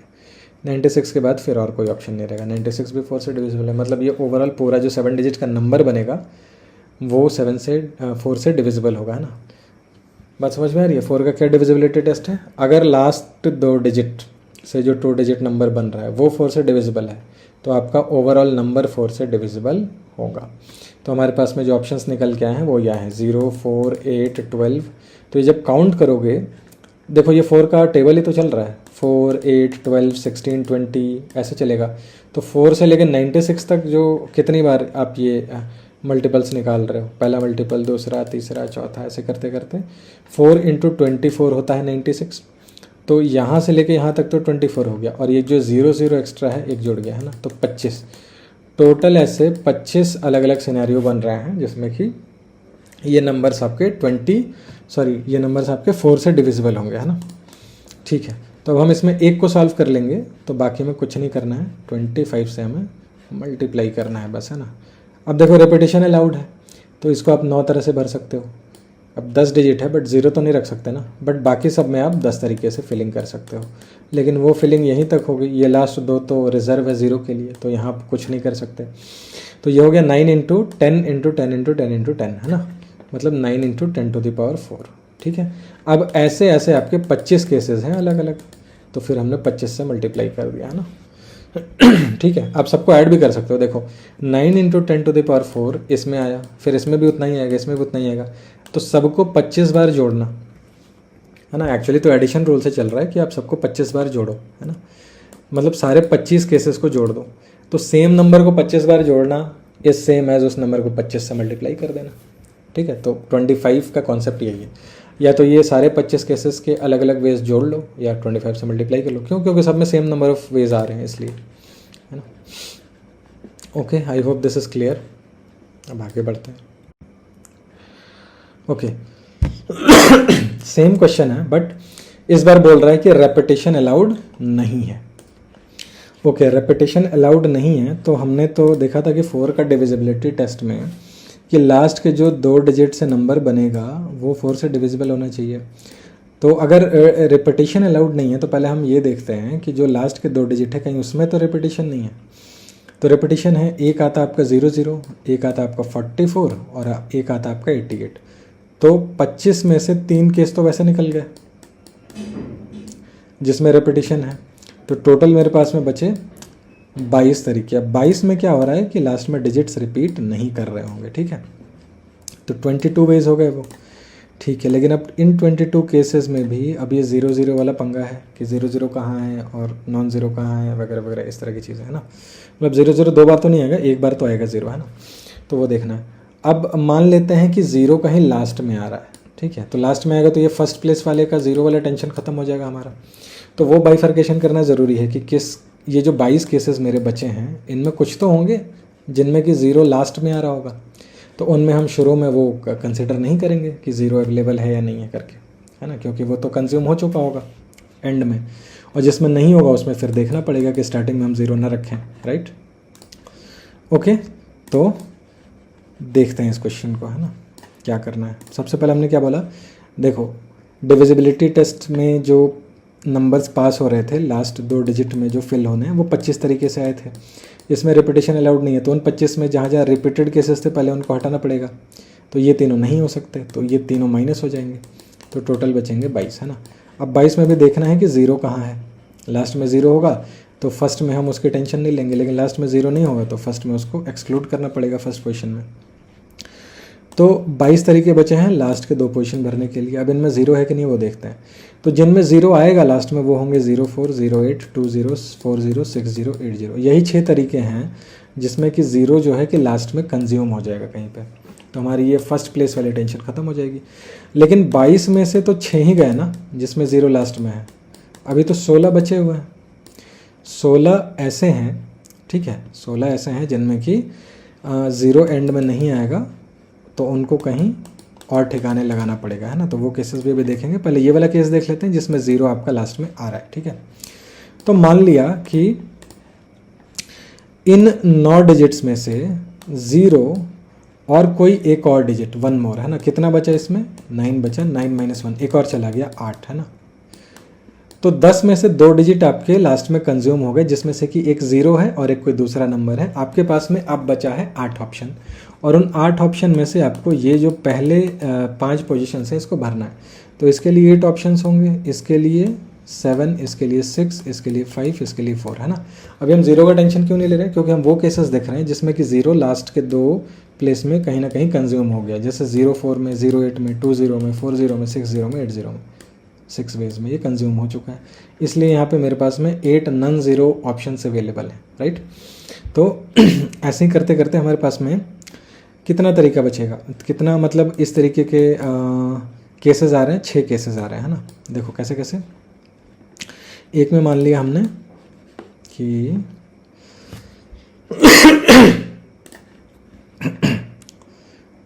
ज़ीरो और 4, है ना। मान लिया लास्ट में 04 रखा हुआ है, तो लास्ट में 04 रखा हुआ है, तो मेरे पास में 8 डिजिट बचे हैं और 0 तो यहाँ है, तो 8 नॉन ज़ीरो डिजिट बचे हैं। तो इसको 8 तरीके से भर सकते हैं, इसको 7, इसको 6, इसको 5, इसको 4, और ये दोनों तो खैर प्री फिल्ड है ना। तो ये हो जाएगा 8 × 7 × 6 × 5 × 4, ये चीज़ है ना। ऐसा ही 0 8 के साथ होगा, ऐसा ही 2 0 के साथ होगा, ऐसा ही 4 0 के साथ होगा, ऐसा ही 6 0 के साथ होगा। तो ये 6 के 6 केसेस के लिए ऐसा ही होगा। तो इसलिए हमने टोटल को 6 बार जोड़ने की जगह 6 से मल्टीप्लाई कर दिया, है ना, क्योंकि ऐसे ही जो है ना बाकी के 5 केसेस में भी सेम नंबर ऑफ वेज आने वाले हैं, तो उसको 6 बार जोड़ना पड़ेगा। इक्विवेलेंट है कि उसको हम 6 से मल्टीप्लाई कर रहे हैं। तो टोटल वेज कितने हो गए? 38,880, है ना। ये तो वो हुआ कि जिसमें लास्ट के पोजीशन में 0 कहीं ना कहीं एडजस्ट हो जा रहा है ना। अभी वो केस बचा है जिसमें लास्ट में 0 नहीं आएगा, राइट, तो वो भी देख लेते हैं। अब जो हमारे पास में 16 केसेस बचे हुए हैं, 16 केसेस, इसमें क्या है कि जो 0 है ना वो लास्ट में नहीं आ रहा। तो मान लो कि आपका ये 7 डिजिट का नंबर बनाना है जिसमें लास्ट बॉक्सेस में मान लिया यहाँ पे x आ रहा है, यहाँ पे y आ रहा है, ठीक है। ये नॉन ज़ीरो है, नॉन ज़ीरो है तो 10 में से हमारे पास में टोटल बच गए 8 डिजिट्स बाकी प्लेसेस को फिल करने के लिए, यहाँ पे जो बाकी 5 प्लेसेस हैं, और इसमें 0 भी है। तो पहले प्लेस पे तो हम 0 नहीं रख सकते, तो 8 में से एक ऑप्शन की हमारे पास 7 ही ऑप्शन बच रहा है, तो इसको हम 7 वेज से फिल कर सकते हैं, ठीक है। अब अगले प्लेस के लिए 6 ऑप्शन बचे, लेकिन 0 आ जाएगा, अब 0 हम फिल कर सकते हैं, तो अगेन हमारे पास में 7 ऑप्शन हो जाएंगे, एक गया और एक आया, तो इसको भी 7 वे से फिल कर सकते हैं, फिर 6, फिर 5, फिर 4, एक कम होता जाएगा, ठीक है। तो ये हो गया 7 × 7 × 6 × 5 × 4, जो कि आपका यहाँ पे लिखा हुआ है, आप देख सकते हो। अब जो 16 के 16 केसेस बन रहे हैं उनमें यही नंबर ऑफ वेज चलेंगे, है ना, तो सबके आंसर सेम आएंगे 16 के 16 में। तो इसी चीज़ को 16 बार जोड़ोगे, मतलब सेम है कि इसी चीज़ को आप 16 से मल्टीप्लाई कर लो। तो इस केस में जो आंसर आ रहा है वो आ रहा है 94,080, है ना। अब ये दोनों को जोड़ना है, तो जो पिछले केस में आंसर आया अभी और जो ये वाला आंसर है, इन दोनों को जोड़ दोगे तो टोटल केसेस आ जाएगा, है ना। यहाँ पे जोड़ के लिखा हुआ नहीं है, बट आप एडिशन तो कर सकते हो खुद से, राइट। तो ये हो जाएगा फाइनल आंसर दोनों को जोड़ के। I hope this is clear. अब चलते हैं अगले ऑप्शन की तरफ। The number should B palindrome, है ना। पैलिंड्रोम नंबर का मतलब होता है जो कि लेफ्ट साइड से पढ़ो या राइट साइड से पढ़ो एकदम एक ही तरह का दिखेगा, जैसे 1 2 4 4 2 1, ठीक है। तो इसको अगर लेफ्ट साइड से पढ़ोगे तो ये लिखा हुआ है 1 2 4 4 2 1, और अगर राइट से लेफ्ट की तरफ पढ़ोगे तो भी लिखा हुआ है 1 2 4 4 2 1। एक और एग्जांपल देते हैं, 1 2 3 2 1, ठीक है। तो इसमें भी क्या है, लेफ्ट से राइट पढ़ रहे हो तो 1 2 3 2 1, और राइट से लेफ्ट पढ़ रहे हो तो भी 1 2 3 2 1, है ना। तो ऐसे नंबर्स को हम पैलिंड्रोम नंबर बोलते हैं। तो इसमें एक चीज़ तो साफ है कि एक सिमेट्री है, जैसे शुरू में चल रहा है बाकी बाद में बीच में से वो वही चीज़ रिवर्स होनी चाहिए, है ना। मतलब देखो, अगर ये 7 प्लेसेस हैं तो अगर पहले में A है, B है, C है, D है, ये 4 पोजीशन पे आपने रख दिया, तो ये तीनों की चॉइस आपके पास नहीं है। पैलिंड्रोम बनाने के लिए इसको अपने आप C होना पड़ेगा, इसको अपने आप B होना पड़ेगा, इसको अपने आप A होना पड़ेगा। ये आपके हाथ में नहीं है। आपने जैसे ही पहले पोजीशन पे A रखा, ये लास्ट वाला ये अपने आप फिक्स हो जाएगा। आपके पास चॉइस नहीं है कि आप यहाँ कुछ और रखो। यहाँ A रखे हो तो यहाँ A रखना ही पड़ेगा, और कोई ऑप्शन नहीं है, क्योंकि पैलिंड्रोम तभी बनेगा। सेकंड प्लेस पे B रखे हो तो लास्ट से सेकंड प्लेस पे भी B अपने आप आ जाएगा। मतलब आपको शुरू के सिर्फ 4 प्लेसेस भरने हैं, यही चॉइसेस हैं, बाकी 3 में चॉइसेस नहीं है, बाकी 3 तो रिपीट हो जाएंगे। पहले अगर आपने ABCD रख दिया, मान लिया ABCD कोई भी डिजिट्स हैं इनमें से, तो फिर ये ABC तो यहाँ रिवर्स रिपीट हो जाएगा ना। तो ये 3 ऑप्शन आपके पास है ही नहीं, ये ऑटो फिल होगा, आपको नहीं भरना इसको, है ना। पैलिंड्रोम करने के लिए यहाँ पे आपके पास ऑप्शंस नहीं है, यही रिपीट होना पड़ेगा, है ना। ऐसे थोड़ी है कि यहाँ C की जगह D रख दिया, E रख दिया, F रख दिया, कुछ और रख दिया, ऐसा नहीं कर सकते। इन शॉर्ट आपको पहले 4 बॉक्सेस भरने हैं और बाकी 3 में सिर्फ एक केस ही हो सकता है। कौन सा? जो यहाँ पे नंबर्स होंगे वही। तो ये तीनों आपको नहीं भरना, इतने से ही आपका आंसर आएगा, है ना। ओके, तो पैलिंड्रोम होने के लिए अब इसमें रिपीटेड नॉन रिपीटेड का तो केस हो ही नहीं सकता है, नंबर को तो रिपीट करना ही पड़ेगा। नॉन रिपीटेड में पैलिंड्रोम कैसे हो सकता है ना। देखो, ये और ये तो सेम होना पड़ेगा, ये सेम होना पड़ेगा, तो रिपीट तो कर ही रहा है ना। तो पहले पोजीशन को हम कितने तरीके से भर सकते हैं? 10 डिजिट है बट 0 नहीं भर सकते, तो इसको 9 तरीके से भर सकते हैं। दूसरे वाले को एक कम हो गया बट 0 आ गया, तो अगेन हम इसको कितने, नहीं, अब इसमें कम और ज़्यादा की तो बात ही नहीं है, रिपीटेशन तो होना ही है नंबर्स का, है ना। तो यहाँ पे अब आपके पास पूरे 10 के 10 ऑप्शन है, यहाँ भी 10 के 10 ऑप्शन है, और यहाँ भी 10 के 10 ऑप्शन है। बट इन तीनों में ऑप्शन नहीं है कि आप कुछ भी भरो। जो आपने यहाँ भर दिया है पहले 3 में, उसी के हिसाब से यहाँ अपने आप नंबर्स फिल हो जाएंगे। जो पहले फिल हुए वही एंड में फिल होंगे अपने आप, है ना। ठीक है, तो आपके पास में टोटल वेज कितने हो गए? 9 × 10 × 10 × 10 which is 9000, right. I hope this is clear. Palindrome में आपको सिर्फ आधा भरना होता है, ठीक है, मिडिल तक। अब मिडिल में कोई ये बिल्कुल मिडिल में आ रहा है तो यहाँ तक आपको भरना होता है, बाकी अपने आप छोड़ देना होता है, वो तो ऑटोफिल हो जाएगा, यही सारे ऑप्शंस चले जाएंगे वहाँ पे, है ना। सो रिपीटेशन तो अलाउड होगा ही पैलिंड्रोम में, तो यहाँ पे 9 ऑप्शन 0 छोड़ के और बाकी सब में 10-10 ऑप्शन, ठीक है। तो ये हो गया आंसर। ओके, ओवर एक्सप्लेनेशन हो गया। So I think this is clear. आगे बढ़ते हैं। अब ये कह रहा है the number should be divisible by 3 not containing 0 and repetition is allowed, है ना। ओके, अब 0 नहीं है तो हमारे पास में नंबर है 1 से 9 तक, नंबर 3 से डिविजिबल होना चाहिए और रेपिटेशन अलाउड है। ओके, ठीक है। तो 3 से डिविजिबिलिटी टेस्ट क्या होता है? अगर सारे डिजिट्स का सम 3 से डिविजिबल हो तो नंबर भी आपका 3 से डिविजिबल होता है, ठीक है। तो हमने क्या किया कि रेपिटेशन तो अलाउड है, 0 है नहीं, 0 नहीं है तो अच्छी बात है, थोड़ा टेंशन कम रहेगा। हमने पहले 6 प्लेसेस को भरा और पहले 6 प्लेसेस के डिजिट्स को जोड़ा, ठीक है, जोड़ लिया। जोड़ने पे एक नंबर आएगा n, उसको अगर मैं 3 से डिवाइड करूँगा तो या तो रिमाइंडर 0 आएगा, या तो रिमाइंडर 1 आएगा, या तो रिमाइंडर 2 आएगा, और कोई ऑप्शन तो है नहीं। अगर रिमाइंडर 0 आएगा तो ये n जो नंबर है वो 3n टाइप का होगा। अगर रिमाइंडर 1 आएगा तो वो नंबर 3n+1 टाइप का होगा, और अगर रिमाइंडर 2 आएगा तो वो नंबर 3n+2 टाइप का होगा। तो यही 3 तरह का नंबर हो सकता है पॉसिबल, और तो कोई नंबर हो नहीं सकता, है ना। ठीक है, अब मेरे को करना ये है कि जो पहले 6 प्लेसेस पे डिजिट्स को जोड़ के इन तीनों में से जो भी फॉर्म आया है उसको हमको 7वें में ऐसा नंबर रखना है, ठीक है, क्योंकि रेपिटेशन अलाउड है तो मेरी मर्जी, मैं कुछ भी रख सकता हूँ, है ना। तो 7वें में ऐसा नंबर रखना है कि ये कंपनसेट होके 3 के मल्टीपल बन जाए। तो देखो, अगर 3n होगा तो वो तो ऑलरेडी 3 से डिविजिबल है, तो 7वें प्लेस में हमें क्या रखना होगा, या तो 3 या तो 6 या तो 9, क्योंकि इसको भी 3 से डिविजिबल होना होगा, है ना। कोई नंबर है, जैसे मान लो सबका जोड़ के 15 आ रहा है, तो 7वें में आप क्या रख सकते हो, 3 रख सकते हो, 6 रख सकते हो, या 9 रख सकते हो, क्योंकि 3 नहीं रखोगे तो 15 3 18 कैसे होगा फिर, है ना। मान लो तुमने 2 रख दिया, 152 हो गया। अब इसके डिजिट्स को जोड़ोगे तो 7 आ रहा है, 5 1 6 2 8 आ रहा है, तो अब तो ये 3 से डिविजिबल नहीं है, है ना। तो इसलिए अगर पहले से 6 के 6 पोजीशन पे जो डिजिट्स हैं वो नंबर अगर 3 से डिविजिबल हो जा रहा है तो 7th डिजिट भी 3 से डिविजिबल वाला ही रखना पड़ेगा, तभी ओवरऑल नंबर 3 से डिविजिबल होगा, है ना।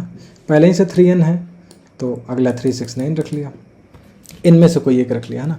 अगर 3n+1 टाइप का है तो 3n+1 अगर सम आ रहा है तो आपको आखिरी में रखना होगा 3n+2 टाइप का नंबर, ताकि ये फिर 6n+3 टाइप का बने। 6n+3 मतलब ये हो गया 3k टाइप का, है ना, मतलब 3 से डिविजिबल होगा ये, तो ऐसे बनेगा। तो उसके लिए आपको 2 या 5 या 8 रखना होगा, है ना।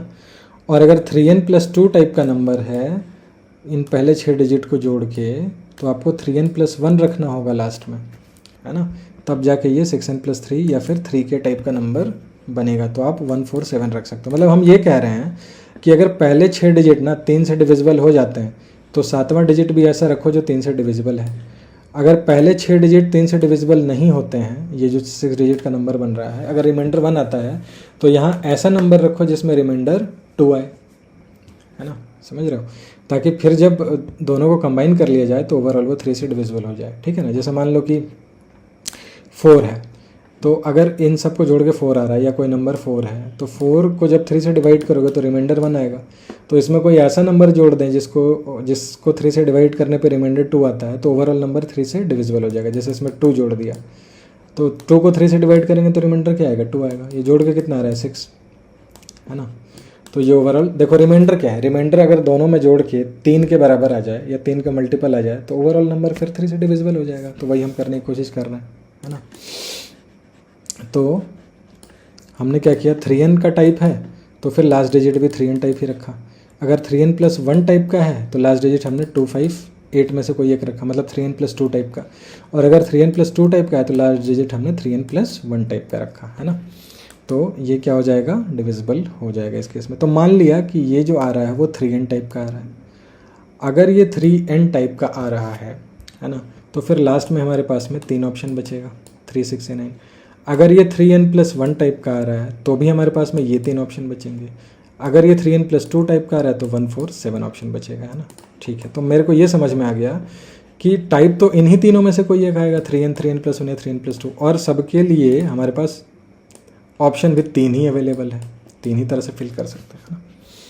तो मान लिया यहाँ हमने कुछ भी रखा, यहाँ कुछ भी रखा, इन सब में हमने कुछ भी रख दिया, 0 तो है नहीं और रिपीटेशन अलाउड है, तो सबको हम 9 वेज में फिल कर सकते हैं। ठीक है, तो पहले जो 6 प्लेसेस हमने फिल किए वो 9 × 9 × 9, ये 6 टाइम्स ये फिल किया। ठीक है, अब जो भी नंबर हो, अब ये तीनों तो एक साथ आएगा नहीं, या तो 3n टाइप का आएगा, या 3n+1 टाइप का आएगा, या 3n+2 टाइप का आएगा। तो मान लो किसी एक टाइप का आया, है ना। अब जिस टाइप का भी आएगा तो उसके करस्पॉन्डिंग 7th प्लेस पे हमारे पास रखने के लिए 3 ही डिजिट अवेलेबल है। 3n में 3 है, 3n+1 में 3 है, और 3n+2 में भी 3 ही ऑप्शन अवेलेबल हैं, तो इसलिए इसको हमने 3 से मल्टीप्लाई कर लिया। ठीक है, अब ऐसा नहीं है कि इसका भी 3, इसका भी 3, इसका भी 3 सब मल्टीप्लाई कर रहे हैं, है ना। ऐसा नहीं करना है, क्योंकि ये थोड़े ना ये 3n+1 टाइप भी आएगा, एंड 3n+2 भी आएगा, एंड 3n भी आएगा, तीनों एक साथ कैसे आएगा। या तो 3 का मल्टीपल होगा, या रिमाइंडर 1 आएगा, रिमाइंडर 2 आएगा, तीनों में से कोई एक ही आएगा ना, तीनों थोड़ी ना आ जाएगा। ठीक है, तो इसलिए इसको सिर्फ 3 से मल्टीप्लाई कर लिया, ये हो गया आपका आंसर। ठीक है, I hope this is clear, है ना। क्या किया हमने, मैं एक बार फिर से बता दे रहा हूँ। पहले 6 प्लेसेस को भर लिया, कुछ भी रिपीटेशन अलाउड है, जितना तरीके से मन किया भरा अच्छे से, है ना। अब मेरे को पता है कि वो नंबर को 3 से डिवाइड करेंगे तो या तो रिमाइंडर 0 आएगा, या 1 आएगा, या 2 आएगा, है ना। 0 आएगा तो हमको लास्ट डिजिट ऐसा भरना है जो 3 का मल्टीपल हो, तो उसके लिए 3 ऑप्शन है। 1 आएगा रिमाइंडर, तो फिर लास्ट डिजिट हमको ऐसा भरना है कि जो जिसमें रिमाइंडर 2 आ रहा हो, ताकि ओवरऑल पूरा नंबर 3 से डिविजिबल हो जाए।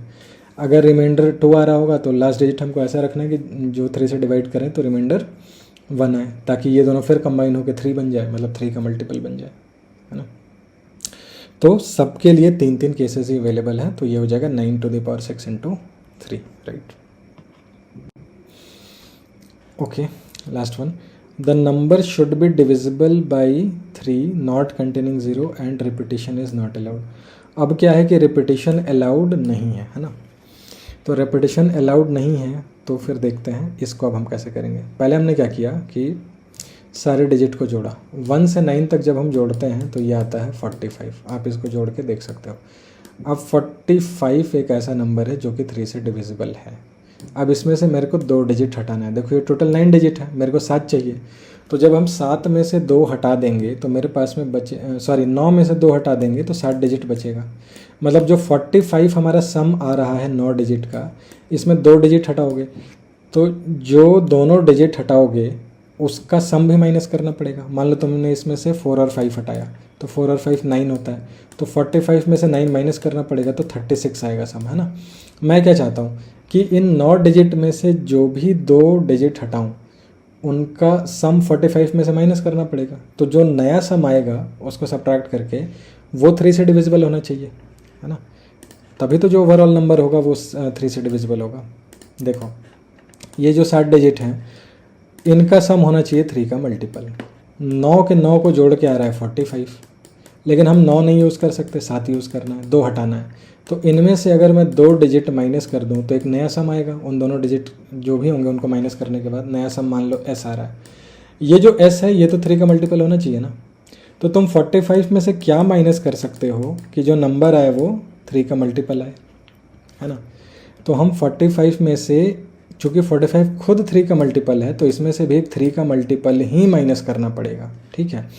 तो इसमें माइनस करने पे भी रिस्ट्रिक्शन है कि आप कौन से 2 डिजिट हटाना चाहते हो। वैसे ही 2 डिजिट हटाओगे जो 3 का मल्टीपल हो, है ना।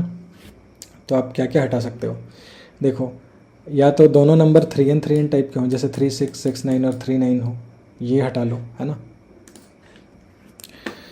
या फिर जो दोनों नंबर हैं वो 3n+1 और 3n+2 टाइप के हो सकते हैं। देखो क्योंकि अगर आप 3n+1 और 3n+2 को जोड़ोगे तो ये क्या आएगा, ये आएगा 6n+3, और 6n+3 जो है वो 3 से डिविजिबल है, ठीक है। तो ऐसा भी ऑप्शन ले सकते हो। तो वैसे में कितने ऑप्शन आ रहे हैं वो आपको खुद ऑब्जर्व करके देखना पड़ेगा। तो वो आ रहा है या तो 1 2 ले लो, 1 5 ले लो, 1 8 ले लो, 4 2 ले लो, 4 5 ले लो, 4 8 ले लो, 7 2 7 5 और 7 8, है ना। हमने क्या किया, पहले 1 से शुरू किया तो 1 के साथ में 2 और 5 और 8 ये 3 ऑप्शन जा रहे हैं। फिर हमने 4 के साथ शुरू किया तो 4 के साथ क्या रहा है 4 2 4 5 4 8, फिर 7 2 7 5 7 8 है ना। तो ये टोटल जो है कि 3 यहाँ केसेस हो गए और 9 केसेस यहाँ हो गए, ये टोटल बन रहे हैं 12 केसेस। ठीक है, हमको कैसा लेना था, पहला वाला 3n+1 टाइप का लेना था, तो 3n+1 में 1 आएगा, 4 आएगा और 7 आएगा, है ना। अगला तो 3n+2 अपने आप हो जाएगा। ठीक है, अब इसमें ये सोचोगे 2 4 क्यों नहीं लिया, तो 2 4 कंसिडर हो जाएगा, ये जो 4 2 है वही 2 4 है ना, वो सब कंसिडर हो जाएगा जब हम करेंगे, तो ऑर्डर अपने आप आ जाएगा मल्टीप्लाई करने पे, है ना, तो उसके लिए टेंशन नहीं है।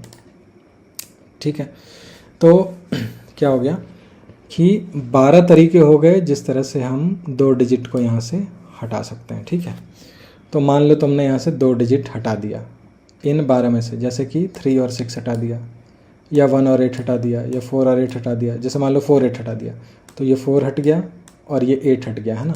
टोटल सम था 45, 4 और 8 हटा मतलब 12 माइनस हो गया, तो कितना बचा ये 33। ठीक है, अब जो बाकी डिजिट्स हैं उनका सम आ रहा है 33 4 और 8 को हटाने के बाद। तो उन डिजिट्स को यहाँ कैसे भी अरेंज करके रख दो, क्या फ़र्क पड़ता है, जोड़ने पे तो 33 ही आएगा। अब 2 नंबर अलट पलट जाएंगे तो उनका सम थोड़ी ना चेंज हो जाएगा। ठीक है, तो एक ऑप्शन मैंने देकर बताया कि मान लो 4 8 आपने हटा दिया, तो इनिशियल 9 डिजिट का सम 45 था, 4 8 का सम 12 है, ये हट गया 33 आया। मतलब जो बचे हुए डिजिट्स हैं उनको यहाँ पे 7 प्लेसेस पे 7 डिजिट कैसे भी रख लो, सम उसका 33 आएगा। मतलब उनको कैसे भी रख लो वो 3 से डिविजिबल होगा ही होगा।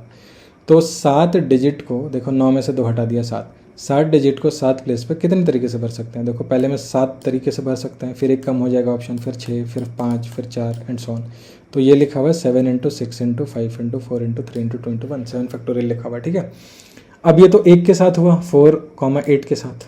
अगर 7, 8 के साथ करें तो भी यही चीज़ होगी, 3, 9 के साथ करें तो भी यही चीज़ होगी। जितने ऑप्शंस आपके पास हैं सबके साथ इतने ही वेज आएंगे। तो हमारे पास में कितने टोटल ऑप्शंस हैं, 12 ऑप्शंस हैं। ठीक है ना, तो जब आप 12 के 12 करोगे ये चीज़, तो फिर सब में आंसर्स तो इतना ही नंबर ऑफ वेज आने वाला है। तो वो 12 के 12 को आपको जोड़ना पड़ेगा, है ना, सेम चीज़ को 7 फैक्टोरियल को 12 बार जोड़ना होगा। तो 12 बार जोड़ने का मतलब है कि 7 फैक्टोरियल को 12 से मल्टीप्लाई कर दो, एक ही चीज़ है ना। तो इस तरीके से जो है हमारा जो टोटल तरीका आ जाएगा वो आ जाएगा 12 × 7 फैक्टोरियल, है ना। ये टोटल हमने 12 से मल्टीप्लाई कर दिया because of these 12 cases, right. So I hope आपको ये चीज़ क्लियर हो गया होगा। ये जो लास्ट 2 क्वेश्चन था, एक में 4 का डिविजिबिलिटी टेस्ट पता होना चाहिए और इसमें 3 का डिविजिबिलिटी टेस्ट पता होना चाहिए, है ना, तब जाके आप ये क्वेश्चन कर पाओगे। Okay, so I hope this is clear. और इस वीडियो में इतना ही, फिर हम लोग नेक्स्ट वीडियो में मिलेंगे तो फिर एलिमेंट्री परमुटेशन कॉम्बिनेशन से शुरू करेंगे। इसमें तो हमने बस बात की अभी एडिशन प्रिंसिपल और मल्टीप्लिकेशन प्रिंसिपल की, और थोड़ी बहुत फैक्टोरियल की बात की है, वो भी जस्ट बेसिक इंट्रोडक्शन दिया है। Okay, so I think introductory video में इतना काफ़ी है। So this is all in this video. फिर हम लोग नेक्स्ट वीडियो में देखने वाले हैं elementary permutation and combination. So till then, thank you very much.